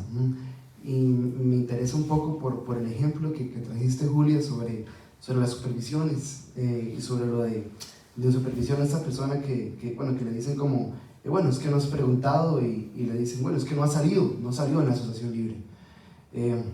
Es como esto de que no ha salido, esperar a que esa asociación libre se dé, y es como esta búsqueda, en el afán de buscar la pureza de la asociación libre, de que sea, ¿verdad? Tal vez hay conceptos aires de perfección, se neutraliza, tal vez la persona, lo digo por mis supervisiones cuando comencé, ¿verdad? Mi práctica clínica, me cayó un poco tu ¿verdad? Lo que trajiste. Y es como, ¿qué es esto ¿verdad? Que neutraliza relacionado a la asociación libre? Y es como esta pureza, esta búsqueda de la pureza por la asociación libre, y es como que la asociación libre es, bueno, la regla fundamental, se nos olvida esa palabra, regla normativa. Y es como, eso quiere decir que si hay una regla y una normativa, tiene que ver con la posición del analista ante una ley, la ley del psicoanálisis. Es como, ¿cómo nos ponemos ante esa ley? Ajá, es como cuando una ley se torna totalizante y no hay estatuto de excepción, no nos permitimos tomar un riesgo, y el riesgo que conlleva el acto analítico, porque hay un riesgo. ¿Qué es más riesgoso que hacer un chiste? Ajá, ahí en el momento que se presenta. Es como donde un analista lee un chiste en un momento y otro no. Ahí va la marca del propio estilo. Pero entonces ahí está, ¿verdad?, con el tema de la normativa, lo que podría implicar la normativa del psicoanálisis, que a veces podría totalizar y neutralizar, ¿no?, algo de una ley fagocitante ahí. Pero bueno, eso era como un pequeño comentario. Si os parece, hay 2 preguntas más, las formulamos y las contestáis porque tenemos que cerrar por motivos de los trabajadores. Que no son muchos. Bueno, quería hacerle una pregunta a Bruno. Lo comentó, pero si lo podría desarrollar un poquito más, sobre la cuestión de la construcción, utilizó ese término, construcción de un caso intencionadamente. Si podría comentarlo un poquito más en relación a esta separación entre, o esta diferencia entre persona y sujeto o asunto, y su relación con el tema de hoy, con el tema de la neutralidad. ¿Qué tal? No sé si es pregunta o simplemente es como una reflexión en voz alta, como de dónde me ponía a pensar como de dónde surgía este tema de neutrales o neutralizados, si es que a veces tenemos como mucho miedo a ese no ser neutrales, y supongo que por una buena práctica clínica, ¿no? O sea, a lo mejor como una barrera, como una defensa, ese tratar de ser neutrales. También en España creo que el resto de corrientes clínicas quizás hayan pasado esa neutralidad, y lo que aparentemente pudiera diferenciar al psicoanálisis de otras corrientes es como esa neutralidad que creo que ha sido como tirar piedras a nuestro propio tejado, porque justamente por esa neutralidad hay mucha gente que se ha resistido a entrar en un análisis aquí en España. Y al mismo tiempo que es importante hablar de esto, ¿no?, para que la gente aquí también pueda como romper un poco con esa barrera y ver que el psicoanálisis no es tanta esa neutralidad, y poder atreverse también a un análisis, ¿no? Ver que a mí me costó en mi propia terapia personal. Al principio decía, yo quería empezar un psicoanálisis muy poco psicoanalítico, que hubiera una persona delante, que hubiera una persona que no se quedara callado, y he dado pasos muy poco a poco hasta acercarme a una práctica ahora lacaniana y una corriente psicoanalítica lacaniana también en mi propia terapia, y descubrir que estamos muy equivocados, ¿no? Que no es más profesional el que menos habla, y que no cura más esa abstinencia. Pero a veces siento que es una pantalla por la que nos refugiamos muchas veces creyendo que así hacemos una mejor práctica clínica. Bueno, muchas gracias.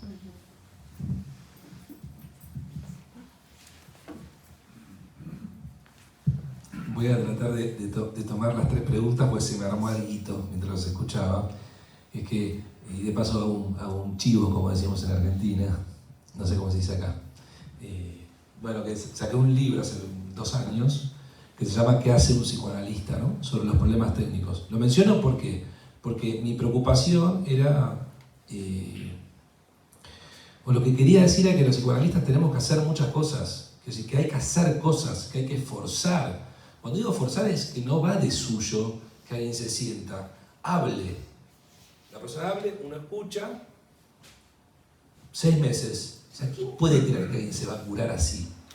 Y lo peor de todo que pasa, ¿no? Quiero decir, hay testimonios públicos muy, muy conocidos. Por ejemplo, hay un testimonio del PASE en un seminario de Miller, llamado Sutilezas Analíticas, donde una persona cuenta su análisis con Miller y cuenta que estuvo 6 meses callado. hay que hacer muchas cosas. En principio hay que forzar a las personas, mirá lo que digo, forzarlas a que hablen de determinado modo. O sea, porque no es hable de la forma que nosotros esperemos que usted hable, que es al modo de la asociación libre, que de libre no tiene nada porque uno obliga a las personas a que digan cosas. Pero yo no quiero decir esto, me da mucha vergüenza, bueno, pero la tiene que decir. Mi ejemplo es como si fuésemos vamos a jugar al fútbol y usted la agarra con la mano. No se puede, es trampa, es una regla que hay que cumplirla, si no una cosa no funciona. Y eso es lo que nos permite, ahí tomando tu pregunta, digamos, ir construyendo un caso, ¿no? Y, digo, el caso se puede construir en la medida en que nosotros hagamos algo, es decir, que sostengamos un modo de hablar particular y un modo de escuchar particular, y eso da lugar a un material nuevo, absolutamente novedoso, que no hubiera aparecido bajo ningún punto de vista si eso no hubiese sucedido, que nos permite tal vez producir una lectura, ¿no? Que es lo que decía Jorge hace un rato, ¿no? Hay como una especie de pequeña estafa, porque nos vienen a ver por algo y nosotros les vamos a proponer trabajar otras cosas, es decir, nos vienen a ver por una depresión y nosotros tenemos que decir, me parece que tenemos que trabajar el vínculo con su padre, ¿no? Que eso no quita que nosotros prestemos atención, por supuesto, al aspecto terapéutico. Y ahí es donde aparece la noción de sujeto. Digo que me parece que en Lacan, o en el lacanismo, tiene varias versiones, donde una de ellas es justamente la lectura que se produce sobre ese material, es decir, el asunto, ¿no? El subject o el sujet. Que ahí, por supuesto, entonces el sujeto, bajo ningún punto de vista, puede coincidir con la persona que nos consulta, sino con algo que sucede entre analista y analizante, ¿no? Está esta palabra de Lacan, que Alfredo Edelstein la rescató en muchas oportunidades, que es la inmixción de otredad. Es decir, que un caso, ¿no? Un sujeto, entendido como un asunto, se da entre analista y analizante. Lacan también lo dijo de mi manera, ¿no? El analista forma parte del síntoma, el analista forma parte del sueño. Digámoslo, el analista forma parte del caso, ¿no? Por lo cual el sujeto, en el sujeto del caso, por decirlo así, el asunto del caso, nosotros también participemos.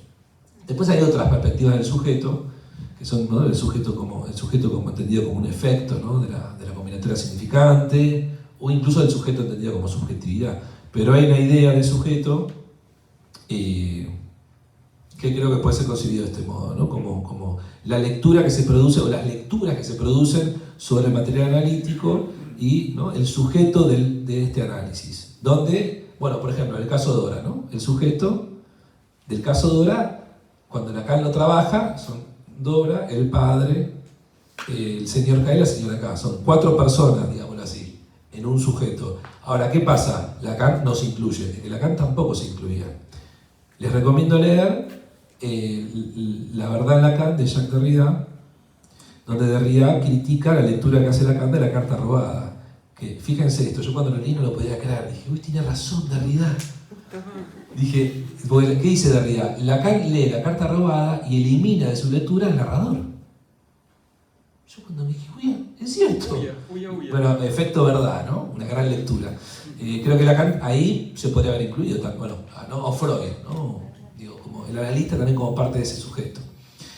Bueno, en definitiva, y para cerrar esta respuesta, los analistas tenemos que hacer muchas cosas, ¿no? Digo, producir la asociación libre, preguntar, intervenir, interpretar. De vez en cuando hay que interpretar, viejo. Los analistas, yo tengo la sensación de que dejamos de interpretar. Dejamos de, ¿no? Ahora se corta, se hace silencio, ¿no? Se cita al paciente, digo, se repite lo que el paciente dijo y no pasa nada.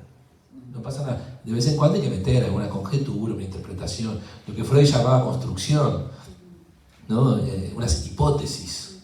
Me parece que Strum, esto. Bueno, y vemos qué pasa.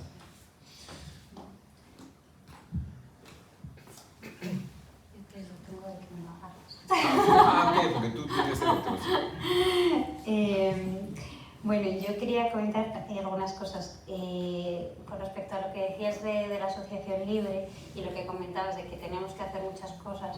Efectivamente, si un paciente viene y lo único que hace es asociar y nosotros le preguntamos, si preguntamos, ¿no? Preguntamos y le devolvemos y ya está, puede ni siquiera haber una entrada en análisis, porque también esto es importante, ¿no? No es lo mismo ir a análisis que estar en análisis. Entonces, hay muchos análisis que en realidad no están, no hay caso, ¿no? El paciente está yendo, está contando sus cosas, pero no hay una entrada en análisis, porque la entrada en análisis es hacer al paciente entender que hay otra lógica, que no es venir y contar y ya está, sino hay que hacerle entender que en lo que dice, por ejemplo, uno de los movimientos que hay que hacer es hacerle más que entender digamos, la experiencia de que en lo que dice hay más de lo que dice, y eso viene de la mano de la interpretación. Entonces, si nosotros no hacemos esa maniobra, el paciente no va a entrar en análisis y no va a entender cuáles son esas reglas del juego, y va a empezar a tener otro discurso, a escucharse también desde otra posición y desde otra manera, ¿no? Entonces, coincido con eso, y creo que también tiene que ver un poco con lo que comentabas, que eso forma parte de la construcción del caso. No es lo mismo la persona que viene desde la queja, que haber generado la demanda de análisis, y una persona que ha entrado en análisis, y eso queda por cuenta nuestra, ¿no? Hacer esos movimientos. Entonces, la asociación libre, que decías como regla, se nos olvida que es como regla para. O sea, tiene una finalidad, que es que haya un material sobre el que nosotros incidimos. No es como una regla para que esté ahí y ya está. No es porque lo dijo Freud. No es porque lo dijo Freud, efectivamente, es porque la necesitamos para operar. Pero si no hay la operación que la da lugar, ¿qué sentido tiene? ¿No? Bueno, y cierro con esto, ¿no? Eso me sirve de pie, ¿no? Lo que tú decías del silencio, mayormente lo entiendo, pero aún así hay silencios y silencios de los analistas. Digo, he conocido personas que hicieron experiencias muy transformadoras. Uno ve que la persona realmente cambia mucho, con analistas muy silenciosos. Debo decir también que eran analizantes analistas, lo cual también me parece que muestra que no es tan neutro, porque no es lo mismo el analizante que está en nuestro campo que el que no. Y creo que ha habido también transferencias a ese analista en particular que ya venían como armadas desde antes de que se encontraran, que es distinto que una persona que llega y no sabe ni a quién está yendo, ¿no? Pero me parece que una diferencia por lo menos importante es, si un analista se queda callado porque es su estilo y porque es el modo que encontró, bueno, algo tiene que ver con lo que tú preguntabas, ¿no?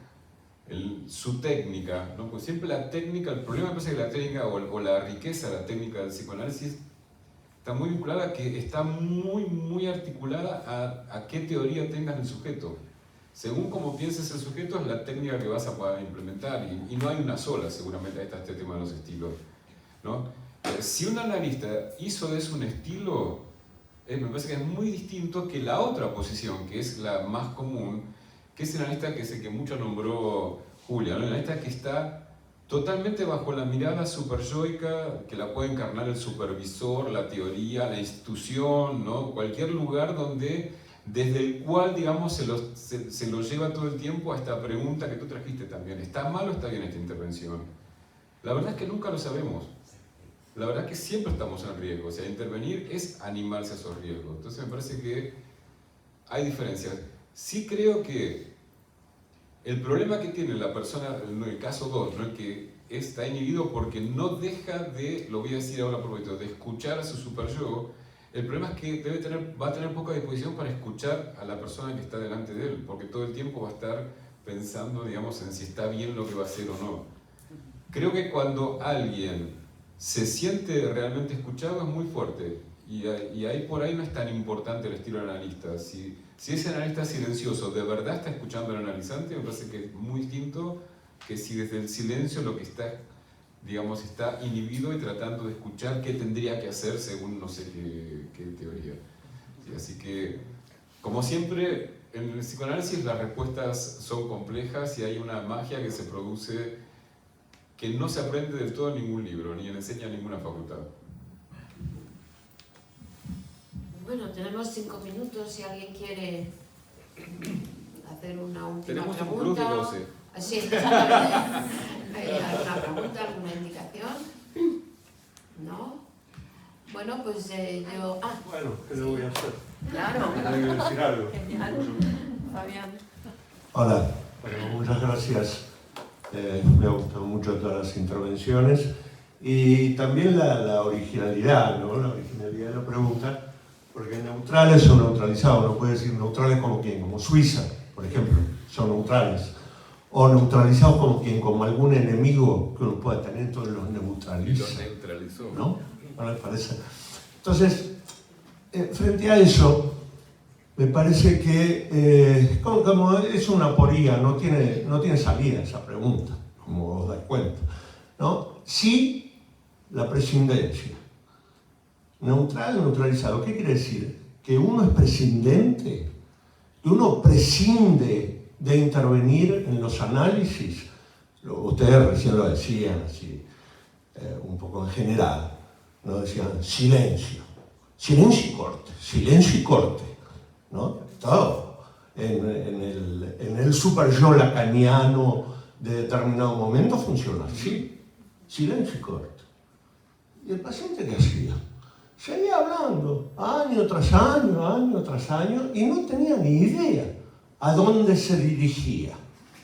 Lo digo aposta, lo de dirigir, porque hay una dirección de la cura, efectivamente, ¿no? Una dirección de la cura donde el analista no puede ser prescindente, por una razón, y es lo que dice Lacan en todo ese texto de la dirección de la cura, que es un texto ya muy antiguo, por supuesto, ¿no? Que es el analista dirige la cura haciendo una política del síntoma. ¿Qué es una política? Los que no les gustan la política no se alarmen, ¿eh? Una política no es ni más ni menos que llevar una cierta dirección sobre los fenómenos emergentes. Que uno pueda leerlo y llevarlo hacia algún lado, ni más ni menos que eso. Así nos ahorramos de infatuaciones semióticas, semánticas, etc. El analista escucha algo y lo tiene que llevar hacia algún lado. Alguien decía, ¿no? ¿Cómo se manifiesta el inconsciente, por ejemplo? Vamos a poner una cosa así grandilocuente. ¿Cómo se manifiesta el inconsciente?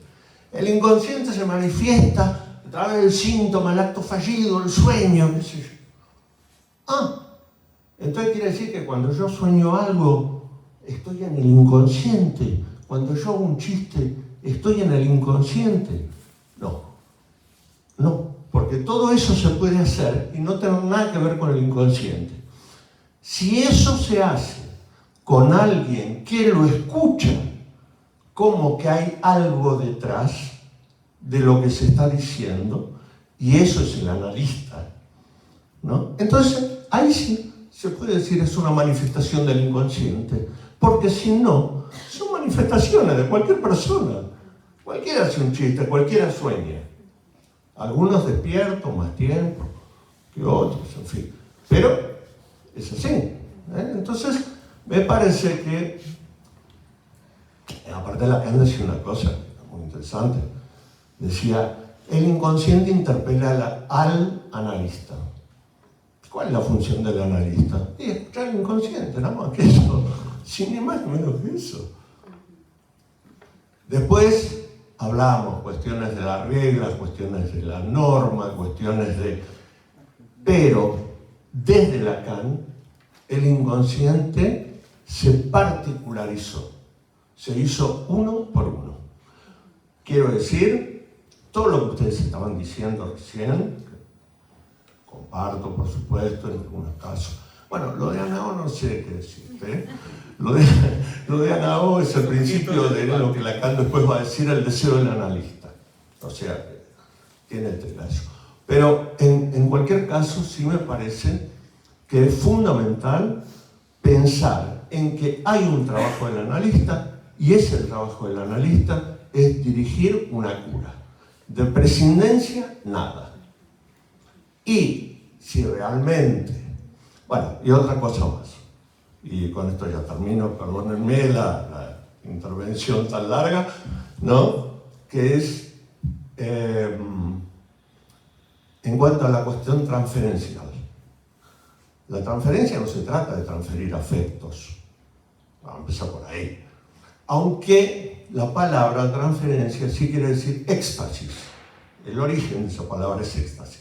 Éxtasis, pero que no es uno transfiere afectos, el otro transfiere afectos. Es un lío esto, ¿qué son los afectos? Te amo, te odio, no sé qué, lo que sea. La idea de Lacan es interesante porque Lacan le pone tres palabritas a la transferencia, que es sujeto, supuesto, saber.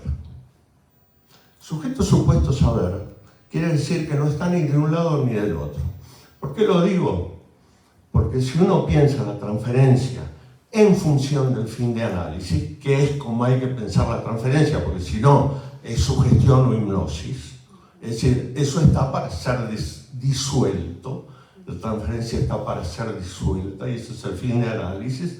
Y en el fin de análisis lo que se propone es que ese sujeto que en determinado momento se supone está en la figura del analista pase a la figura del paciente.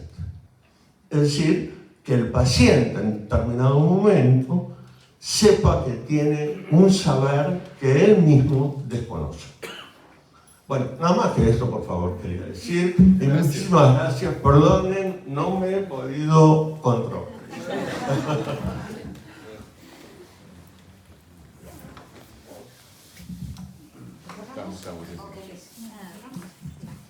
Pues muchas gracias por la asistencia de todos. Esperamos verles en septiembre en las otras dos sesiones, pues que no estén en Argentina, claro. Lamentablemente no están. Muchas gracias.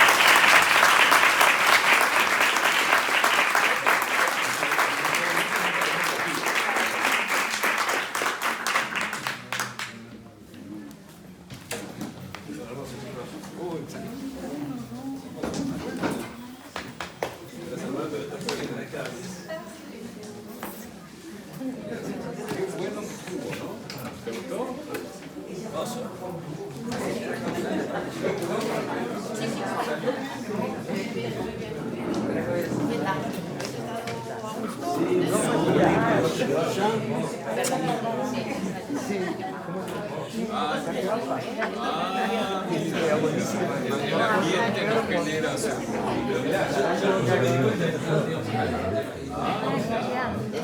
¿Te acuerdas de Nora? No, no se acuerda. Nora.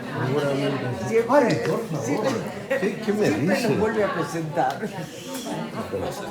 Muy lindo lo dijiste. Sacaste la foto después la mandás, ¿no? Por favor. Sí, voy a sacaros. Saqué. Es que yo... Se la mandás a Julia y que me la mande ella.